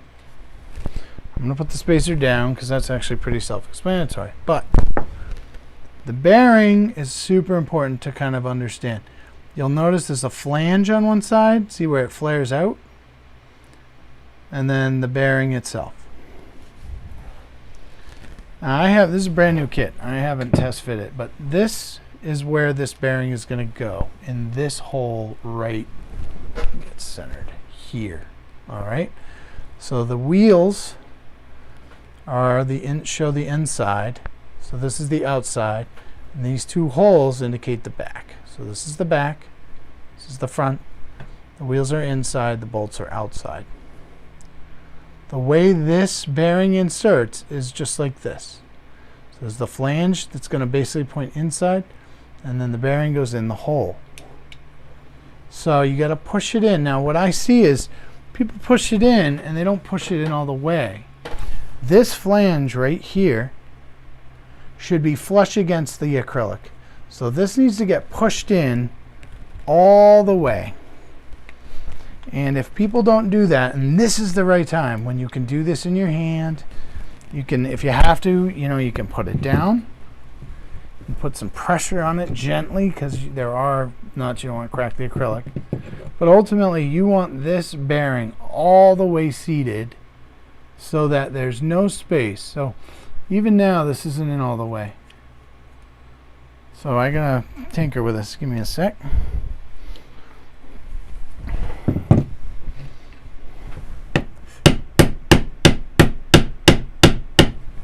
Alright. Now you'll notice I was real gentle doing that. I'll be honest, it's still not all the way. Yeah, so this is the problem. I'm going to show you. Like, I just tapped on it, and you can actually see, not only is it not seated, it's off. It's hard to see in this camera, but it's not seated all the way, and it's not even square. So you gotta make sure this bearing is in right, because if it's not, you are going to have problems getting the next step done.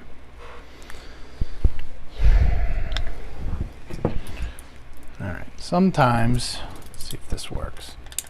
You can do it this way. I don't like doing it this way because you can damage the bearing, but you just put a little pressure all the way around where you can get the vice grips. These may actually not be enough, but we'll see. So I'm just going to work around this bearing. Once you assemble the machine, if you have this not right, it's much harder to deal with this. Yeah, that's looking pretty good. I'm going to bring it in a little.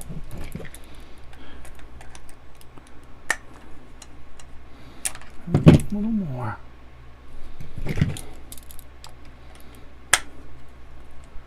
So basically I'm just gently squishing around the edge of the bearing because it's not all the way through. And I'm just making sure that it's flush. Now when I look at it, it's absolutely perfect. So you can see now there is no gap between the lip and the acrylic. It's pushed all the way in. It's nice and square. There's no, it's not like off. That's how you want this. Whatever way you need to without bashing it with a hammer. You want it to be nice and flush like that.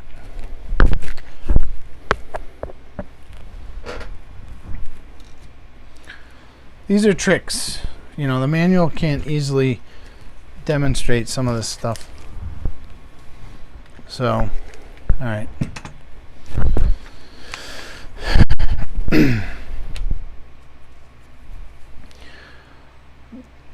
The manual actually has you install this rod now. I don't like to do it now, so I do this a little different. I like to install this and get it on and then push the rod through after. So whichever way you want to go is up to you, but you're watching my video, so you're gonna do it the way I show, I guess. So here's how this is gonna work. This is going to attach to here. Notice, first of all, my thumb is on this. You don't want this rolling off. But I'm just showing you to that camera that you've got two holes in the end of this. They line up with those two holes like that. Orientation is super important. You want it the way I have it. Notice the wheels are pointing in. This is towards the back. So this is going to require those M6 12mm deals. You are going to need 4. You may as well get all 4 out now. The one thing you need, well, these bolts, the one thing you need, this larger ball drive. I have a larger ball driver. The kit has it. So I put them through one on the end usually, and then just hand thread it.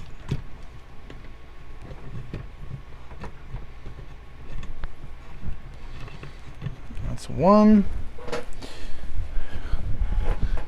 and then 2,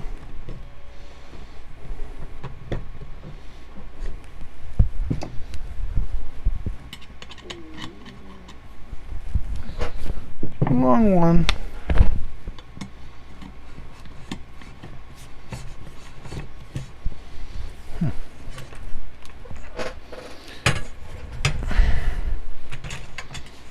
I just turned it to get a better angle. It's hard for me to screw them from the side.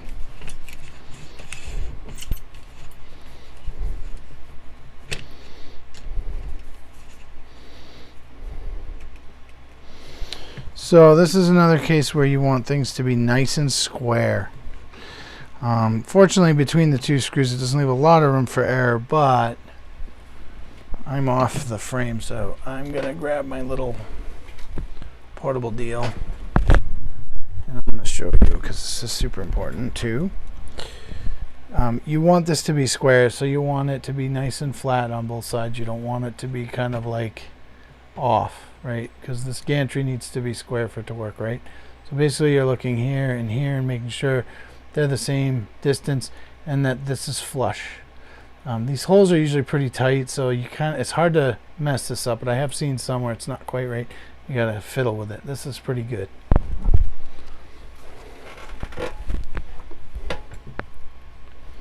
Oh, can we see more? Ooh, I don't want this camera to fall either. You really can't see more from that view than you can from this one. Okay.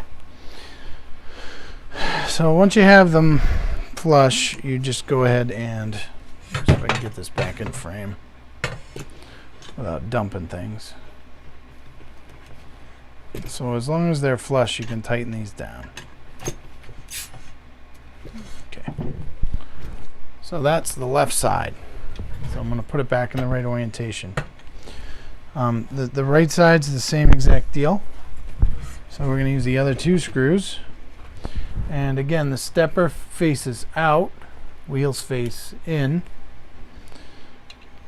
And we're going to line that up. Put a bolt through. And I always hand tighten first just to make sure things are lined up. I'll hand tighten the second one.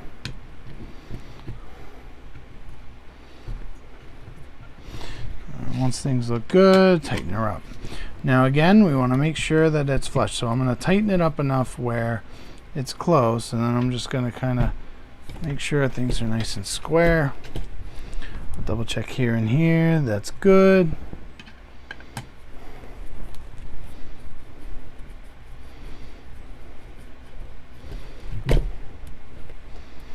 Alright, and after I'm done tightening, I always double check and just make sure nothing kind of got wacky. Everything looks good. This is our gantry, and it's actually complete.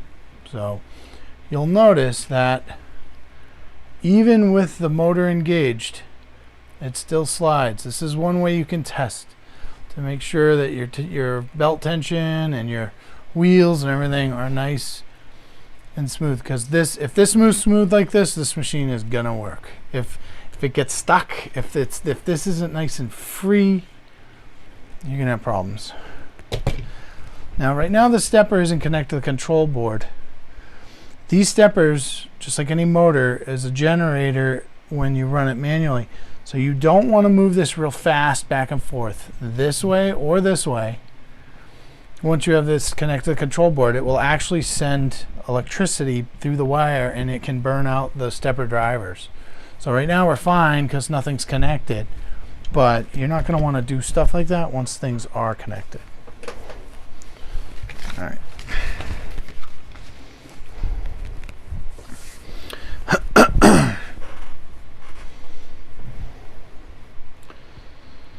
So basically the next step is to install the gantry onto our base. So we're going to want to make sure everything's kind of free around it. You're going to want to line it right up here and here.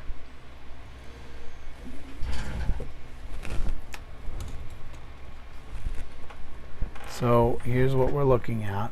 Okay. These wheels are going to go on the top and bottom of this rail. Let's see if I can do it with one hand just to demonstrate. So see how that wheel's there and that wheel is there, and you have to do both sides in parallel or you'll have issues.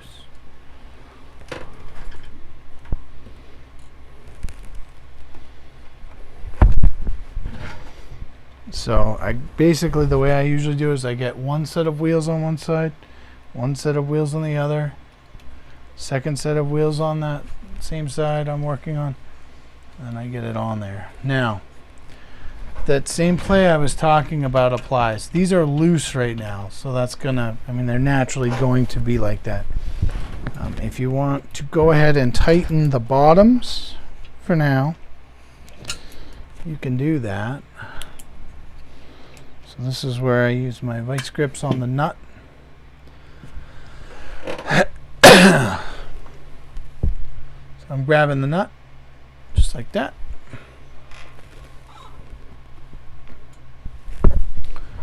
And then I'm going to go ahead on the other side. I'm going to tighten it up.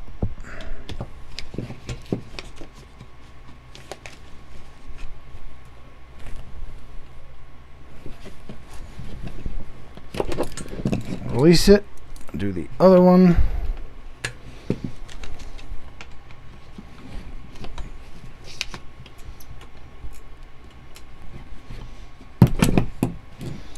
And I'm actually going to do the same deal on the other side.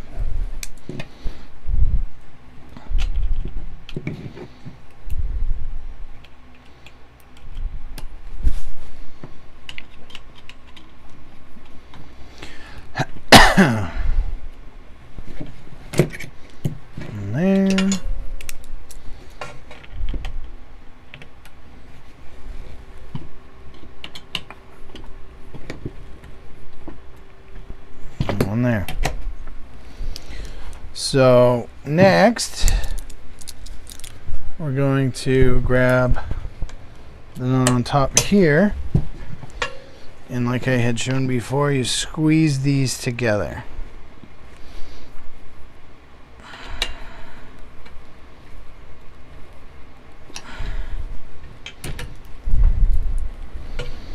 Now, sometimes I go back and forth. I do this a few times until I feel comfortable with the gap.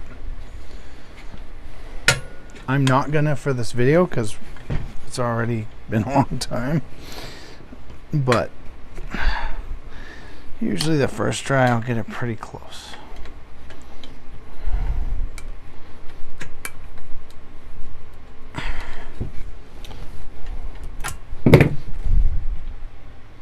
That's actually pretty good.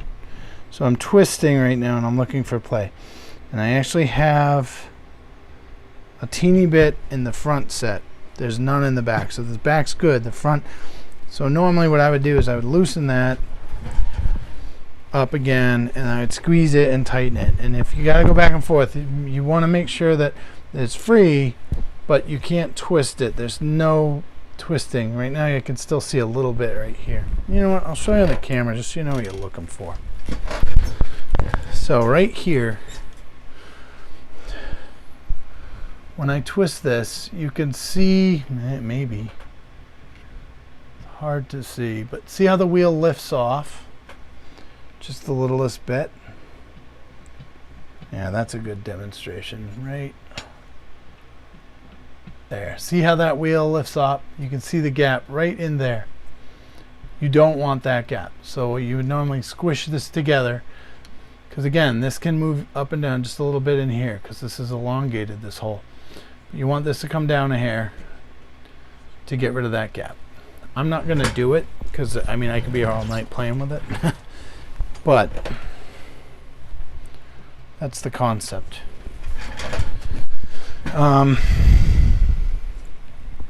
We repeat this process for the other side. So we're going to do the top two on the other side. It's the exact same deal. Basically, you squeeze them together.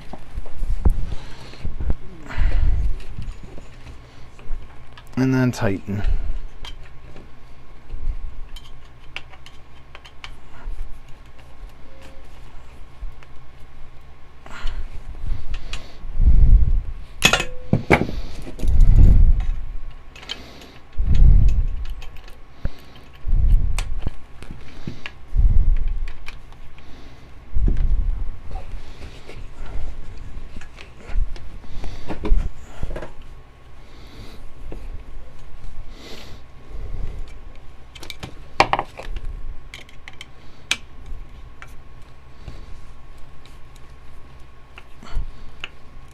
Alright. And then I will do the exact same check normally for play on this side. This side's actually not as bad as the other side was. There's a teeny bit of play on it, but it's good enough for now. Now again, you want to check and make sure.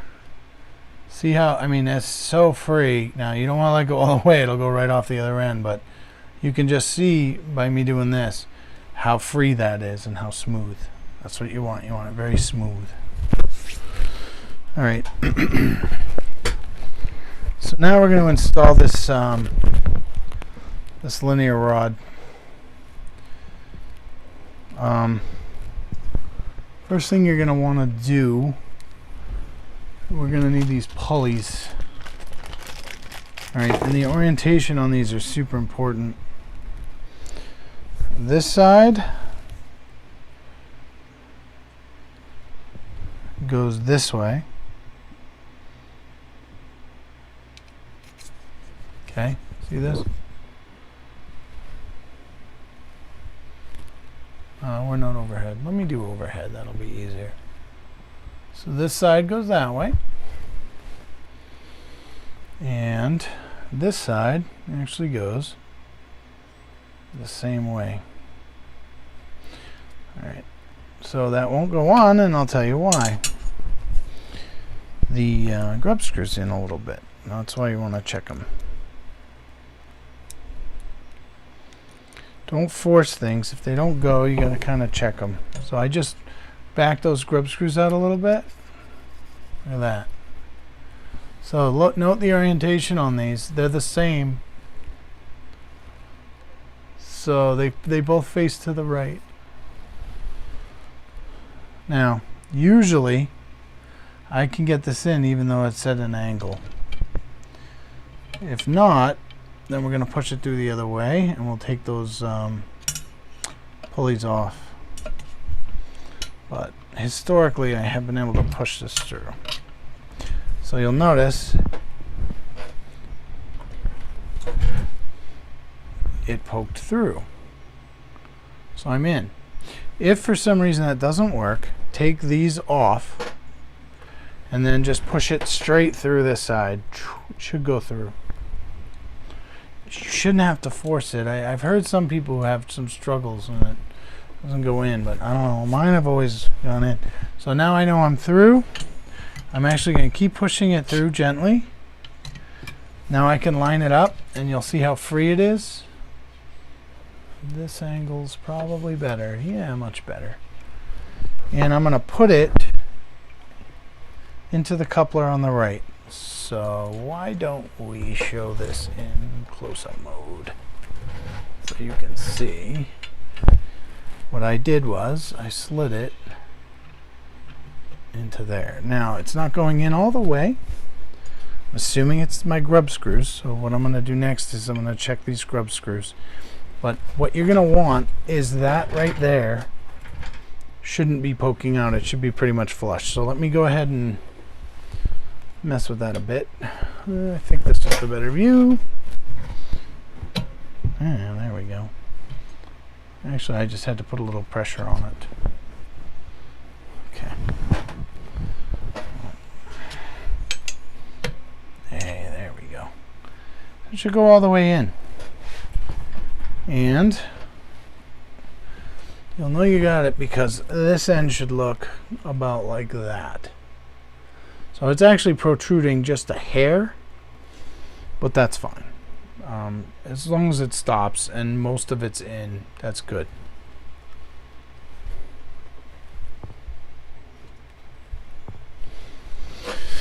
So, all right, we've got that in. You can safely tighten. Oh, I'm on overhead again. You can tighten this coupler now. The grub screws in the coupler. Now, in this case, there's no flat spot. That shaft is all the way. The linear shaft, that's called, it's round. So you just tighten it up good.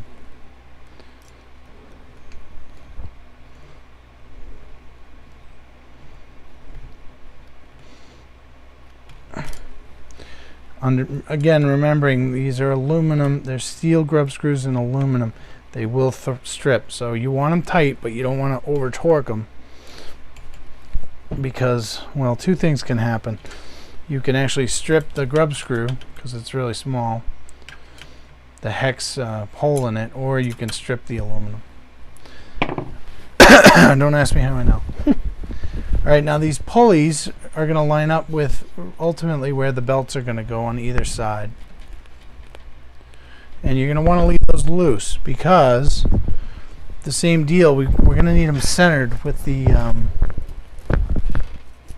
the belt. So you should have the two belts that were the same length, and this is really the same deal. The teeth point down, and I showed you the trick before. You push it under the wheel, and then I just put my driver under it. Your Allen. I've done it with the Allen keys that come with the kit. Doesn't really matter, but the idea is to get something under it that pops it up, and then once you've popped it, which I'm failing miserably to do right now,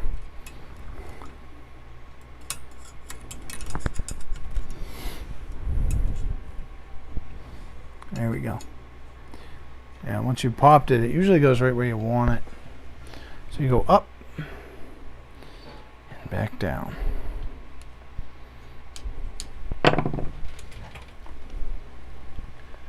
Just like that. So you come in, you pop it up, goes over this pulley, back down. This is going to be better overhead, I think. So I'm just going to pull the belt through, make sure it's lined up right, and then you just center this, leave about the same on either side. Oh, I forgot something super important. So believe it or not, you don't actually need this. This is the spacer. It's meant to go in between the pulley, this pulley here. This is what happens. I'll show you what I did. All right. So this spacer is meant to go in there. Technically you don't need it because you're going to center this anyway and then tighten it. But this kind of helps. So you can put it in if you want. And then what it'll do is it'll just gap it. If you leave it out, then you're just going to want to make sure this is properly centered, which we're going to do here in a minute. So sorry about that, but that's what this plastic piece is meant to go in there. I think it's actually more adjustable without it, but you know, six one half dozen another. So what I usually do is I install the belt thing, which is that little nut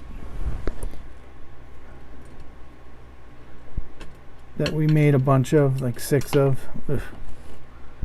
This thing. Where are you? Remember these? They were here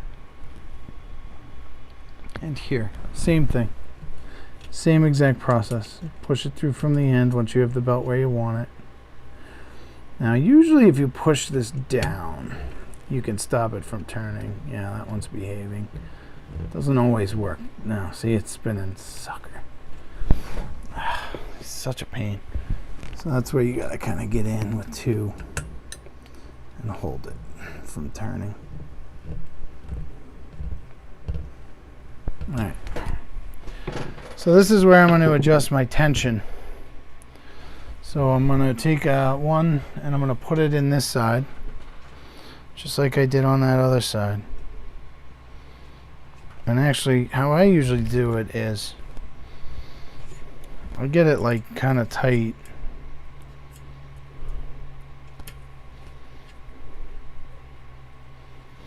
And then that's actually not terrible.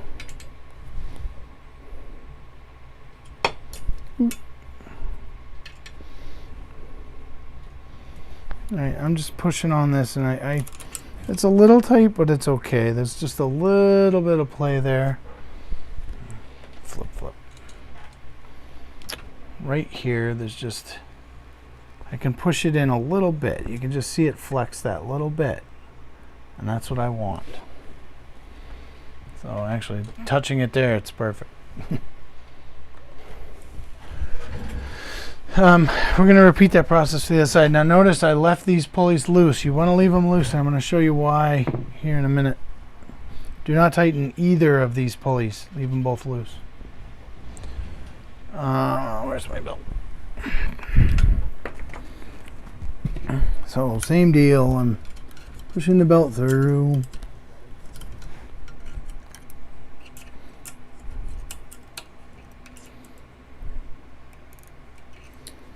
And over and back under again.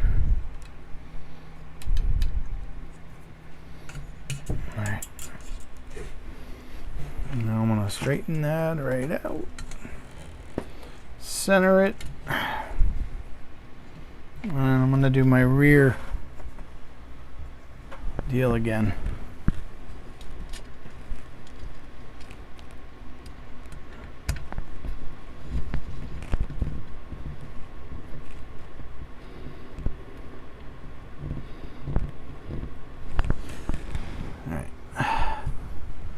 So, I'm going to show you now incorrect. I like this when this happens because I can demonstrate wrong. So I want you to see what's happened to the belt. I've torqued it down, and notice how it's not straight anymore. It's twisted a little bit. You don't want that. It's going to cause it to rub and bind.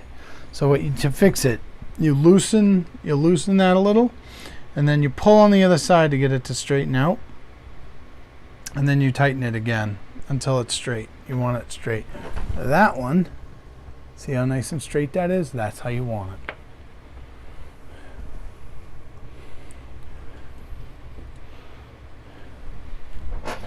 So we're going to loosen it. I think I can actually get it from the back side and tighten it. just like that. Yeah, and just to demonstrate, I will show you now. Correct. You can see how straight that is. It's bowed up a little. If I pull it, just give it a little tension. See how straight that is? That's how you want it. You don't want it twisted in there. It's easy. Just happened to me. I'm telling you, it will happen. It's very, very easy for that to happen. So, it's something to think about. Pay attention to. Now, we kind of came off our pulley here, so well, we don't want to tighten our pulley. We do want the belt over it. All right, we're going to do our last one of these. All right, so I'm not going to put this spacer in. You can if you want.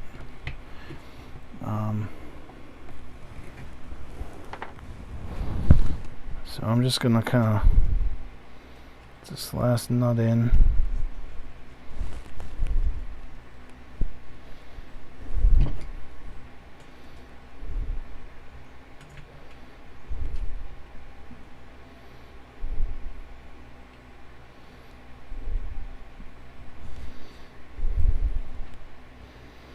This is where I'm checking belt tension. Feels pretty good. Now you do want these mostly to the end. You can come in like a 1/2 inch, 3/4, but what'll happen is the wheels are gonna hit it and stop, and that's kind of gonna govern, like it won't go any further. So you just want to make sure you're not so far out that you're constraining how much space you have here. Notice these are still loose. And I want them to be loose because I'm going to show you why in a minute.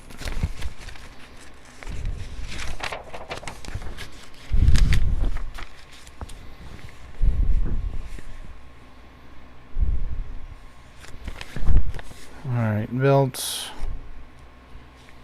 Alright, so now we do the feet. And we get to do our last bit of peeling. So the E's are all the same. There's 3 feet that are identical, and then there's the 4th foot, which this version of the video is for the new board. You're not going to need, or I should say the 4th foot used to be the board mount. And you won't be mounting the board there anymore. It has a new mount. Where are we at? 2 hours. Whew. Well, thanks for keeping me company for 2 hours. We're almost done. That's the good news. The bulk of this machine is done. We're basically going to put the feet on.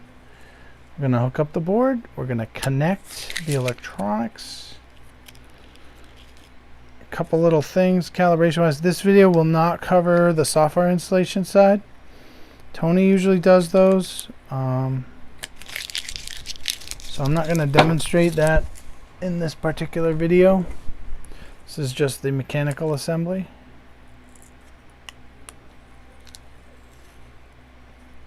So I know these are all E's.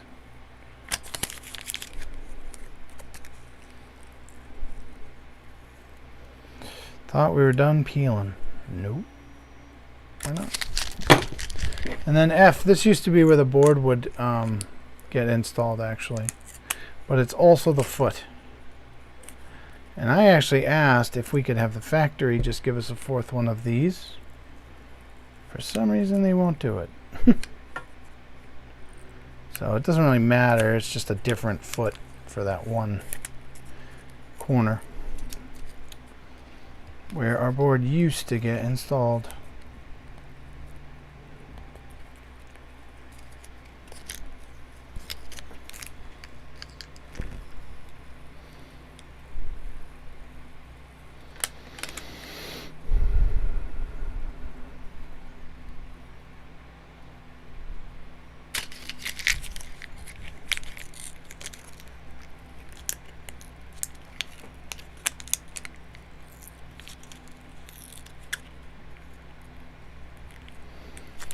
Brown paper peeling. I know this is very exciting.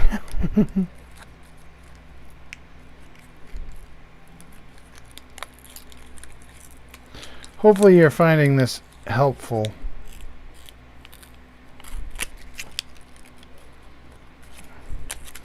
The idea is that the more information I can give you while you're assembling, the more likely you are to be successful with the machine, because the mechanical aspects of this are by far the most critical.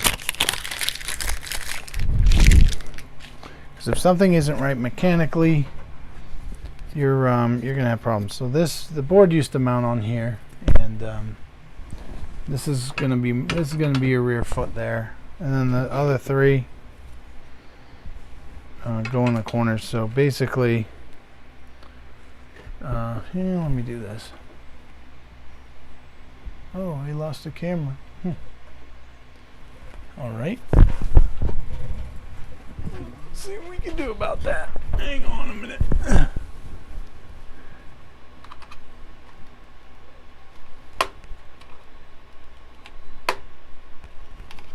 The battery's not. Oh, we might be losing batteries. That's our problem. Let's see what we can do here. No, we lost our batteries, maybe. So, alright, let's wrap this up, because the other ones are probably going to go too. So we've got M6 by 12 millimeters. This is what we're after.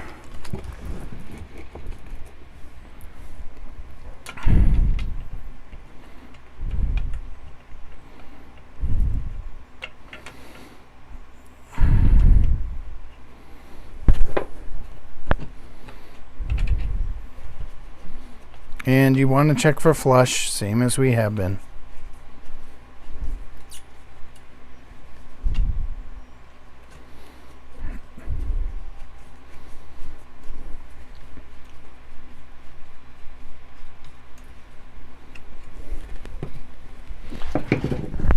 So we're going to do all four corners.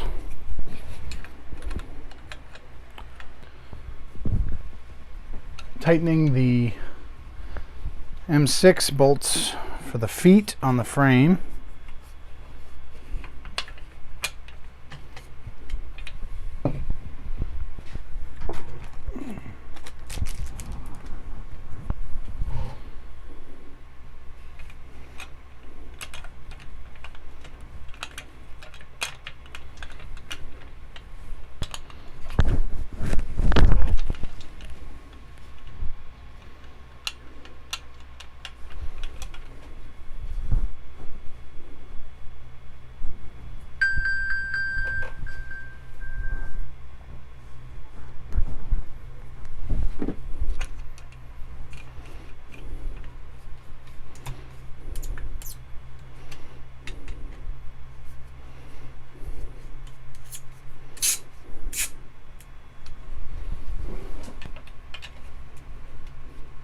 Again, you want these to be nice and flush on both sides and square.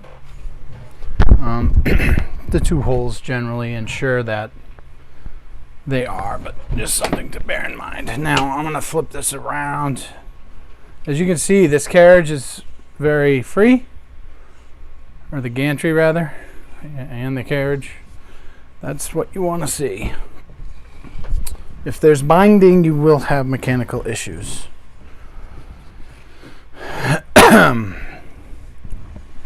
So this one goes here. Note I've just flipped the machine around.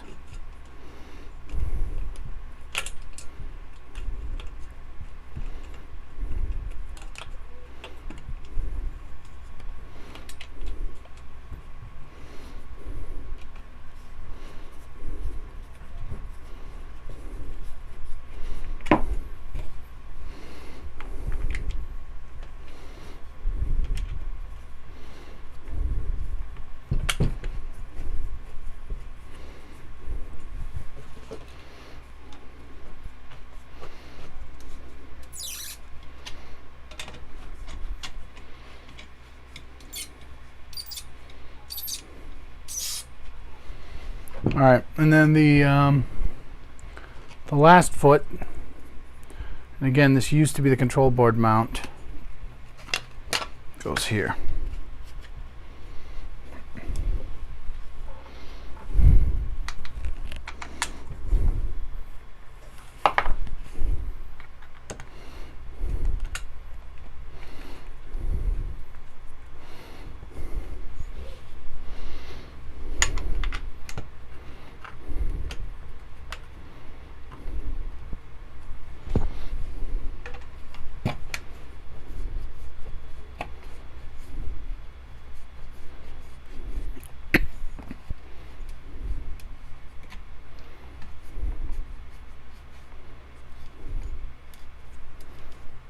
Alright.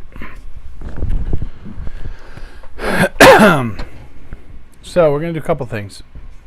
We still have to install the control board and wire it. It will not take long, but we're not quite done with mechanical. We're very close though.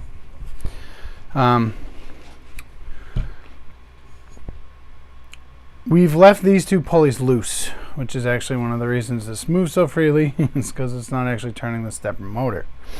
But we've done that for a reason.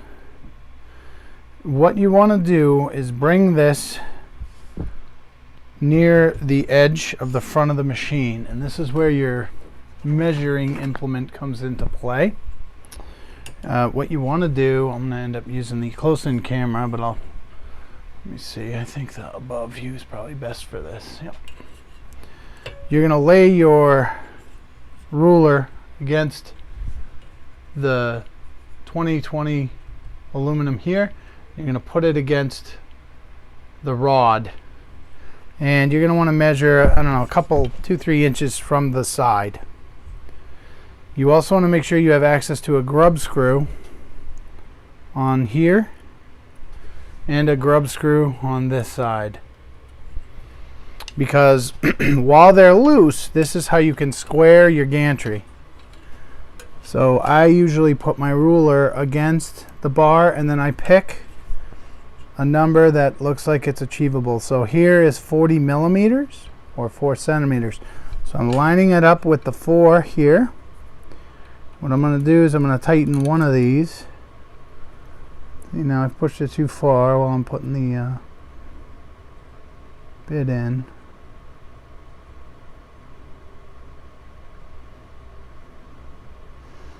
Alright, so I'm at 40 here right now. I'm going to do the exact same thing on this side now. I'm going to measure 40. So right now I'm at 42. So what I should be able to do is move this to 40. And then I want to double check that this side didn't move. So it came in a little. So I'm going to push it out while I'm holding the other side. And because, so I've tightened this pulley, but that pulley's still loose, so it should allow it to travel. So I've got 40 here, and I now have 40 here. So what I can do now is tighten this one. The other thing while you're doing this, make sure that the pulley, the belt is centered in the pulley. Usually when you move it back and forth, it will do that. This one's actually not. So without moving it, I'm going to slide it over a little bit. This is why I only do one. And just because I'm sort of meticulous, I'm still at 40 here. And I'm just going to hold it at 40 while I tighten this back up. So I want to make sure the pulley is kind of centered. Measure 40. Tighten that up. Alright, so that's tight. This is tight. Now, why we do that is we want this to be as close to parallel to this as possible. That makes sure that your movement's straight. If it's a little bit crooked, it will cause binding in the wheels. So having it nice and straight is the way you want it. And this is the easiest way I found to do this. So one quick check. I'm at 40. I'm at 40. That is perfect. Now remember, there are 2 grub screws on this. So you're going to have to gently push it and tighten the other grub screw. We only did one just because that's all you really need just for this part. But you want them both tight. The other thing I recommend you do is once you kind of got it all tight, run the machine from one end to the other. Again, making sure it's smooth, and you want to watch your belts. This is honestly the best one I've done first out. Usually I have to tinker a little bit with the settings. I'm going to switch you, and I'm going to show you what I'm talking about here. So you're going to watch this gap, see here and here on either side of the belt while you push it. So see how it's nice and center? if you can see that, but it's nice and centered, this belt. If I go over here, look at it. Perfectly centered. You don't want the belt binding if you can help it. So normally that spacer would be in here, and it would actually pretty much govern where this goes. But this is why you technically don't need it, because you can just adjust it and get it centered. So, you know, it's up to you. My first video I installed it, and this one I decided not to. Sometimes you'll see a little bit of play in the bar. See how the bar moves up and down a little bit? It's hard to see, but this might move up and down. That's a long distance for that rotation. Usually that's not a problem. There's not much you can do about it, just because sitting is going to make it just naturally bend a little bit. But mechanically this is perfect. And what I was measuring, just to kind of demonstrate up close, I was measuring 40 millimeters right there. So I was checking to make sure that 40's here and it's the same here. Because what will happen is, or the way this works is, you the stepper motor is driving this pulley and also the shaft, so it's driving this pulley. So you want that, as the more parallel these two are, the easier it is on the motor to go back and forth.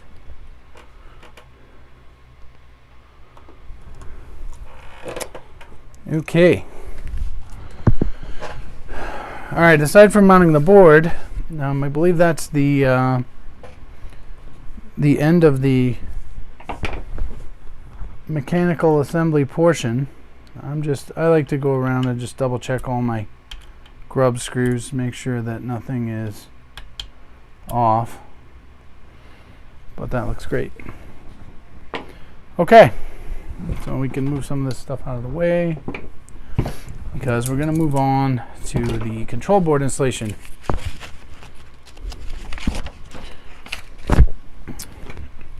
Put the manual away because that's for the old setup. So I'm going to turn this around because your control board goes in the back right corner of the machine. So when I flip it around 180 degrees, it's the front left.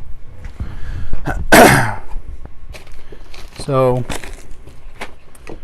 this control board has two acrylic sheets, which you can take the brown paper off of.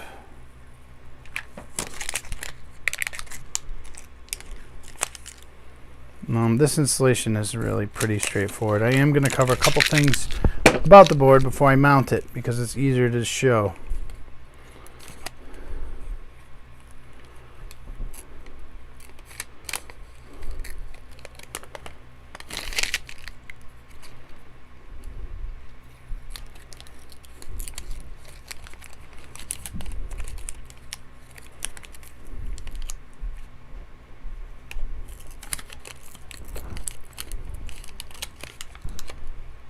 Alright, so we got the paper removed from those. Alright, let me grab the control board. There's a mess over here. Alright, now I've kept sort of this static packaging because it's just electronics on the back.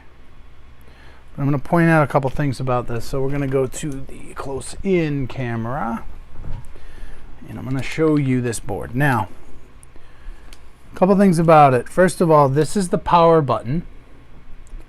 So that's powered on, and it kind of pops up when it's off. When you plug USB into the Arduino, this is actually an Arduino chip. When you plug USB in, lights are going to come on. You might think this is on. This has happened to some customers because they don't sort of realize that lights will come on without any other power, because it gets power through the USB from the computer. But on the side here, you'll notice you've got the mini USB port, but then you've also got a power port. The board needs to be powered and turned on to run the machine. So you're going to plug the AC adapter into this power port here, and then in order to power the machine on, you have to push this down until it stays down. Bear that in mind. The other chips, these are your stepper drivers. Believe it or not, the machine will only use 2. Well, one of these, technically it's a spare, but it's supposed to be for the Z-axis, which isn't actually wired on the board. So for whatever reason, they come populated with 3, but it's only actually using 2. Now on the top, you'll see there are labels underneath. This is our laser, the red port. And then you'll see pen dash axis, Y end, Y axis, X end, X axis. So just so you understand what we're going to be using for this, we're going to plug the laser into the red port.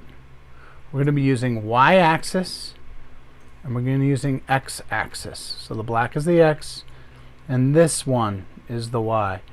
If you plug Y into pen axis, it will actually be backwards.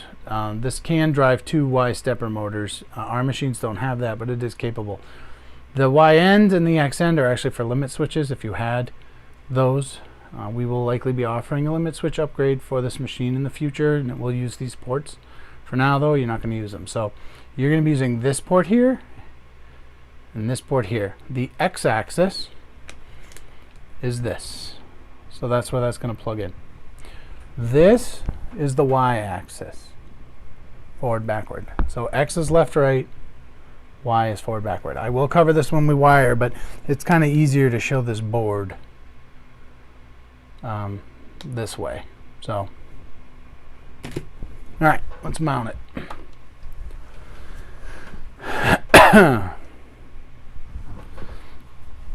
So this comes with some pretty basic instructions, but honestly, it's just a sandwich.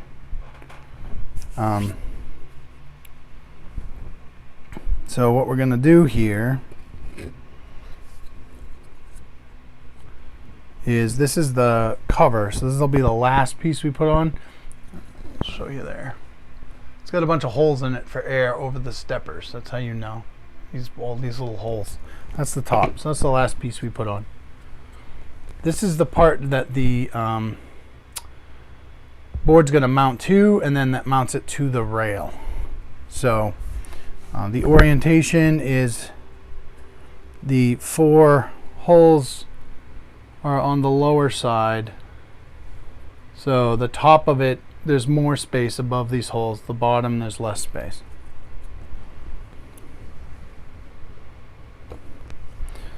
And here's all the hardware. I didn't sort this yet, so we'll do it real quick when I dump it out.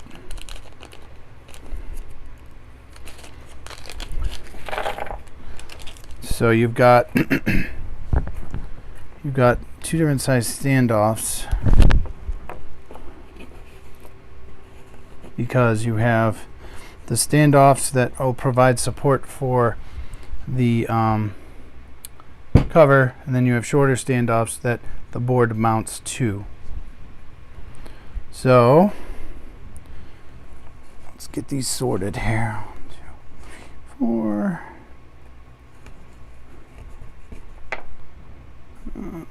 3, 4.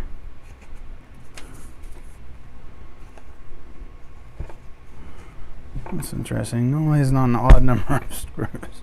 Oh, you know what? It's because the they give you extras of the T-nuts. So I think we only need 2 of those. I think that's spares. All right.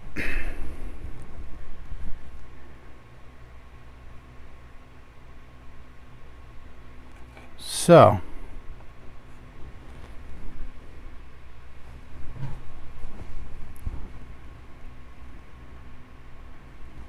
here's our board. Oop. And then the short standoffs go through the 4 holes in the corners. So we'll do 1. And I'm just going to kind of hand thread the nuts on for now. We're going to go back with the little pliers and kind of finish the job. So there's, well, let me do all 4 of these, but I can yeah, let me flip over to this guy so I can show you. I want to keep you kind of plugged into what I've got going on here. So here is our board, and so I should say our acrylic. right? So this is the top, this is the bottom. We got these 4 outside holes. So I'm putting these short standoffs through, and then I'm threading a nut on the back. So we're going to do that for all 4 holes.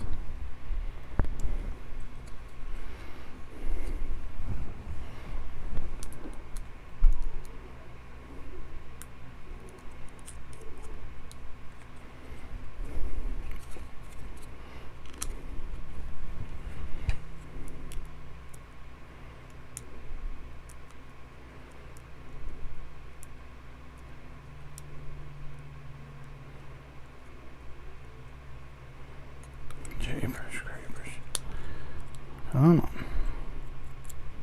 There you go.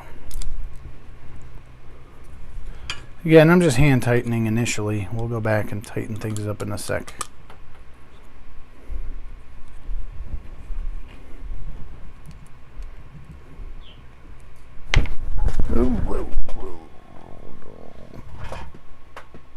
Runaway nut.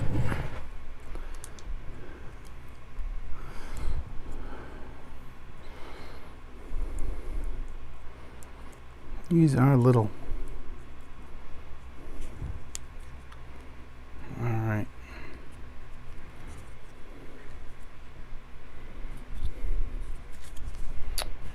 So I only have 1 pair of pliers here. So we're gonna kind of have to make do. But this doesn't have to be super tight. So I'm just holding the standoff, tightening. If you wanted to use a second set of pliers or socket or something, you could. There's really no force on this, so, and this is stationary, it doesn't move or vibrate, so it's very unlikely for there to be any sort of motion. So the criticality of this being super tight is not very high. So that's kind of what I'm doing. All right, so again, more space up, less space down. So when we go ahead and put our, wait, we got to put these standoffs through, so hang on, we're not there yet. I'm getting ahead of myself. So you've got 2 Phillips head and 2 T-nuts. We will go to the in-tight camera. Same exact orientation. So this is the, I'm going to turn this T-nut around. That's the T-nut. And you're going to thread the screw in this side. That's how it goes. But we need to do it through this.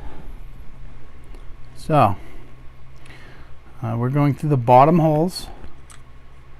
So these are the 2 bottoms.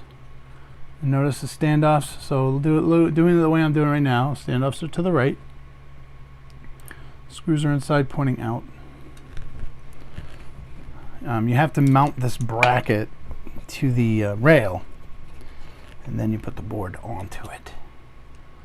So this will be kind of close to my frame. I'll try and move the machine. Again, you don't want to tighten this all the way, but you don't want the threads to even come out. So we got 1, and these are again the Phillips screws. We'll do the second one.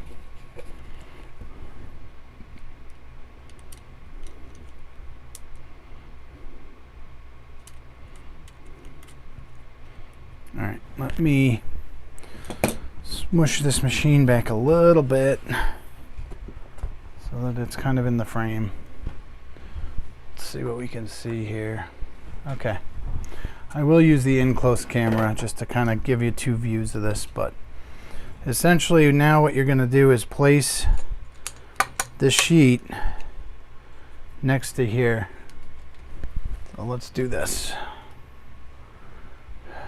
Okay, so we have the original plate, and this is now our new plate. And then as you can see, I fitted it here. You could probably do in the other holes if you want. It really doesn't matter which way it goes. It's just going to be up a little higher. So I mean, aesthetically, you can kind of make that choice. In fact, you know what? I'm going to move it. I'm going to do it in the other holes,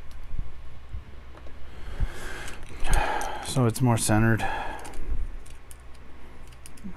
The new manual may actually tell you to do it in the upper holes. But probably looks better that way, so I'm going to change it. How's that?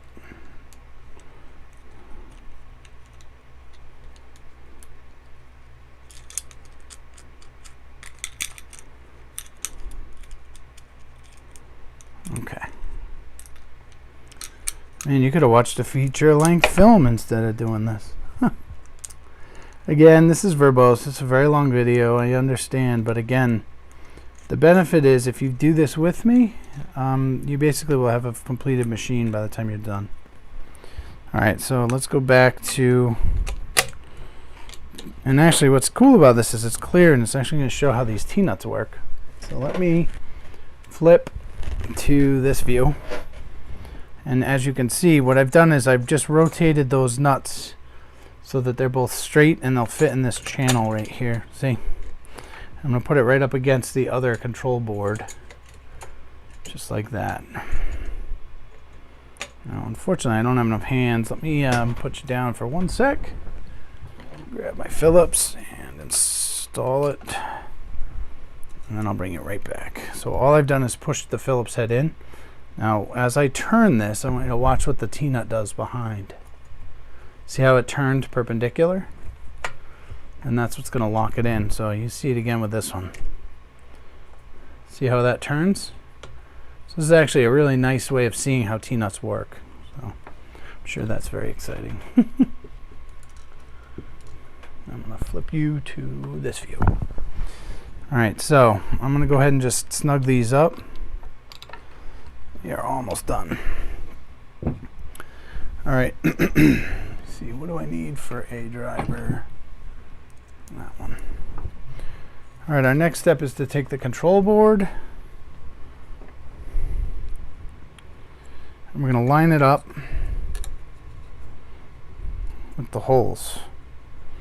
So here's what I'm going to do. I'm going to put 2 of these standoffs in. These standoffs are how you actually screw this in. So what I'm going to do is, so I have both hands, I'm going to screw these in. Just by hand for now. Yeah, I mean, you can almost get away with hand tight with this board because, again, it's not vibrating, it's not moving. You know, this is really just to protect it. So let me flip. So what I've done is now you line up the holes, all 4 holes on the board with the standoffs that were behind, and then these standoffs are actually how you screw them in. So I've got 2 in, the top 2. What I will do for you is I will do the bottom 2 with the close-up. So I'm just hand threading them.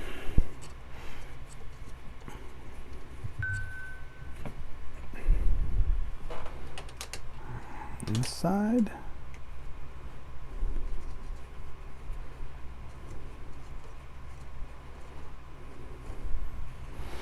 So I'm just going back and just kind of making sure they're snug. I can get this one in all the way. That's snug. All right, now the last step is actually going to be, if you don't drop it.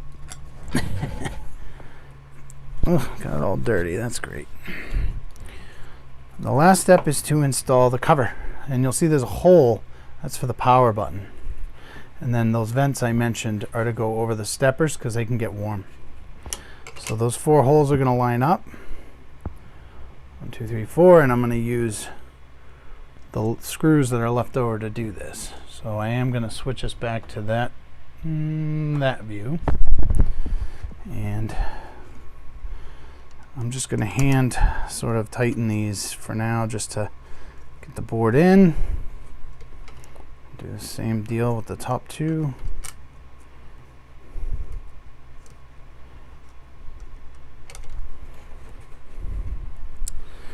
And the bottom 2.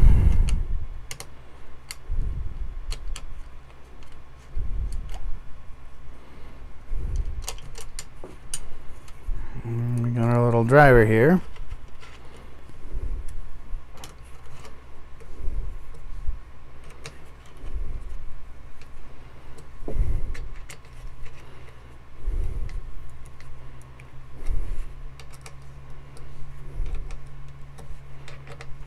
nice and snug. Board's installed. All we have to do now is wire it. So when you're done, it should look like this. So you've got a little hole to be able to push the power button in and out. And then you can see the steppers are lined up with the ventilation. On the side, we've got our mini USB and our power. And then up top, and this is why I kind of tried to show you, because while you can kind of see it through the plexi, it was easier to explain. So next we're going to do our wiring, which I am going to do with an overhead shot. So you've got the laser wire. Yours will probably be longer than this.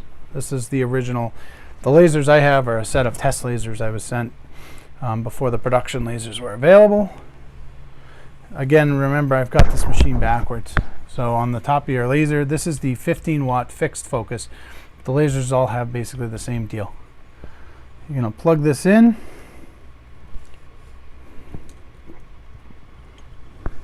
Oops, this away. Normally the colors on the wire match the colors on the side. I'll show you that in a minute. And again, there's these wires are or these connectors can only really go in one way. So as long as you look, there's two little prongs that kind of help you line things up. So there's your laser wire. Now there are two stepper wires, and one is longer than the other one, so you do have to pay attention to that. Flip to this view and you get a little better perspective. So I usually line the tops. Well, it really doesn't matter, but let's just do like for like. I usually line up the tops and you kind of pull them down. And in this case, they're very obviously different lengths. So you see that one is much longer than this one. So the short one is for the y-axis, the long one is for the x. Now I will point out on both ends you've got a 4-pin connector and a 6-pin connector. Let's do it this way. So this is the side that goes in the stepper motor. It's got 6 pins, we're only using 4. This is the side that goes in the control board. It has 4 pins. So this short one is Y. So we'll remember Y is the white one that's closest to the black connectors. Plug that in there. And then Y is the motor on the side that moves the gantry forward and backward. Okay. Next we will do the X-axis, which is this motor. And the 6-pin goes on the motor side this way, and again these have little tabs so you can only really put them in one way. X-axis goes in the black port on the board. There's only one 4-pin. The other black port's for a limit switch. It only has 2 pins. So I will make this abundantly clear now that I have everything plugged in. So the laser, you can see, is there. We do not plug anything into the first port here. This goes to Y. So this white port that's next to the black one is where this motor plugs in. Remember, we're looking at the back of the machine, so normally that would be on the right side. So it's kind of backwards. X-axis goes to the black port, and that is the longer wire.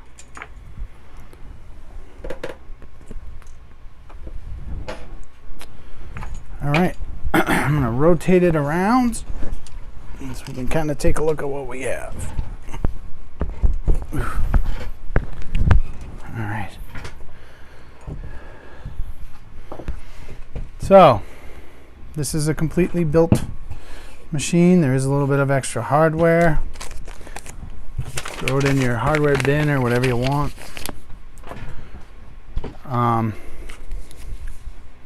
This is for a fixed focus laser. So real quick, what I will do is demonstrate how that works. It's a little bonus.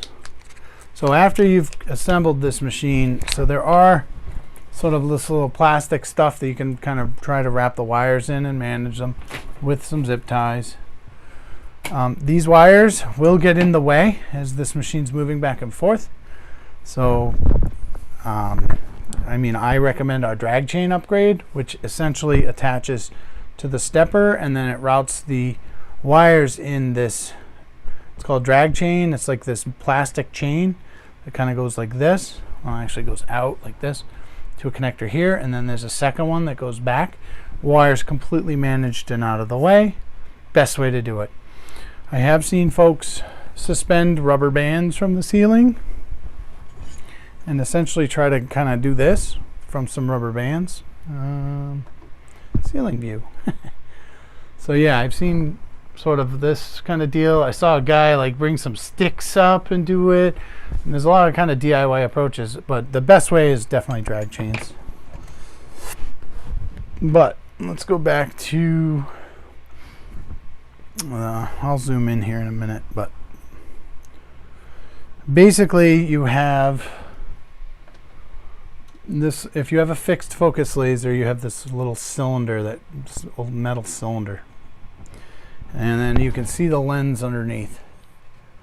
So what you're going to do is you're going to put your material you're going to burn, and you're going to raise it up however you want, put stuff under it however you want to do it. But essentially you want this cylinder to touch the end of the lens underneath, not the shield but the actual lens, and then your work material needs to be touching the bottom of the cylinder. If you don't do that, you're not going to have proper focus and you will have problems. Now, I will say we do offer a Z-axis upgrade, and that attaches, the laser attaches to it, and that screws into these 4 holes in the board, or in this plate. And then there's a knob on top that you can screw and raise and lower your laser. That also includes a shield that goes over the laser, so you don't need the glasses. So folks often ask, how do I focus one of these fixed focus lasers? Well, that's what this metal thing is for, and I just demonstrated how you can do that. The lower wattage lasers, there are 2 of them, so 3.5 and 3 and 5.5, I think it is. Those are not fixed focus. They actually have a lens that you can turn, and then that will actually allow you to adjust the focus more. There is an optimal distance. It's about 1 3/4 inches, or it's 46.5 millimeters, and that's your sort of optimal focal point. Fixed focus lasers have more power because the lens assembly is more efficient. When you have a variable focus laser, the lens assembly is different, and you lose a percentage of your cutting and engraving power. So while mechanically these are inferior, efficiency wise these are superior. Fixed focus lasers are much better, and that's why the 2 higher power lasers have it, because people are usually looking for the most power.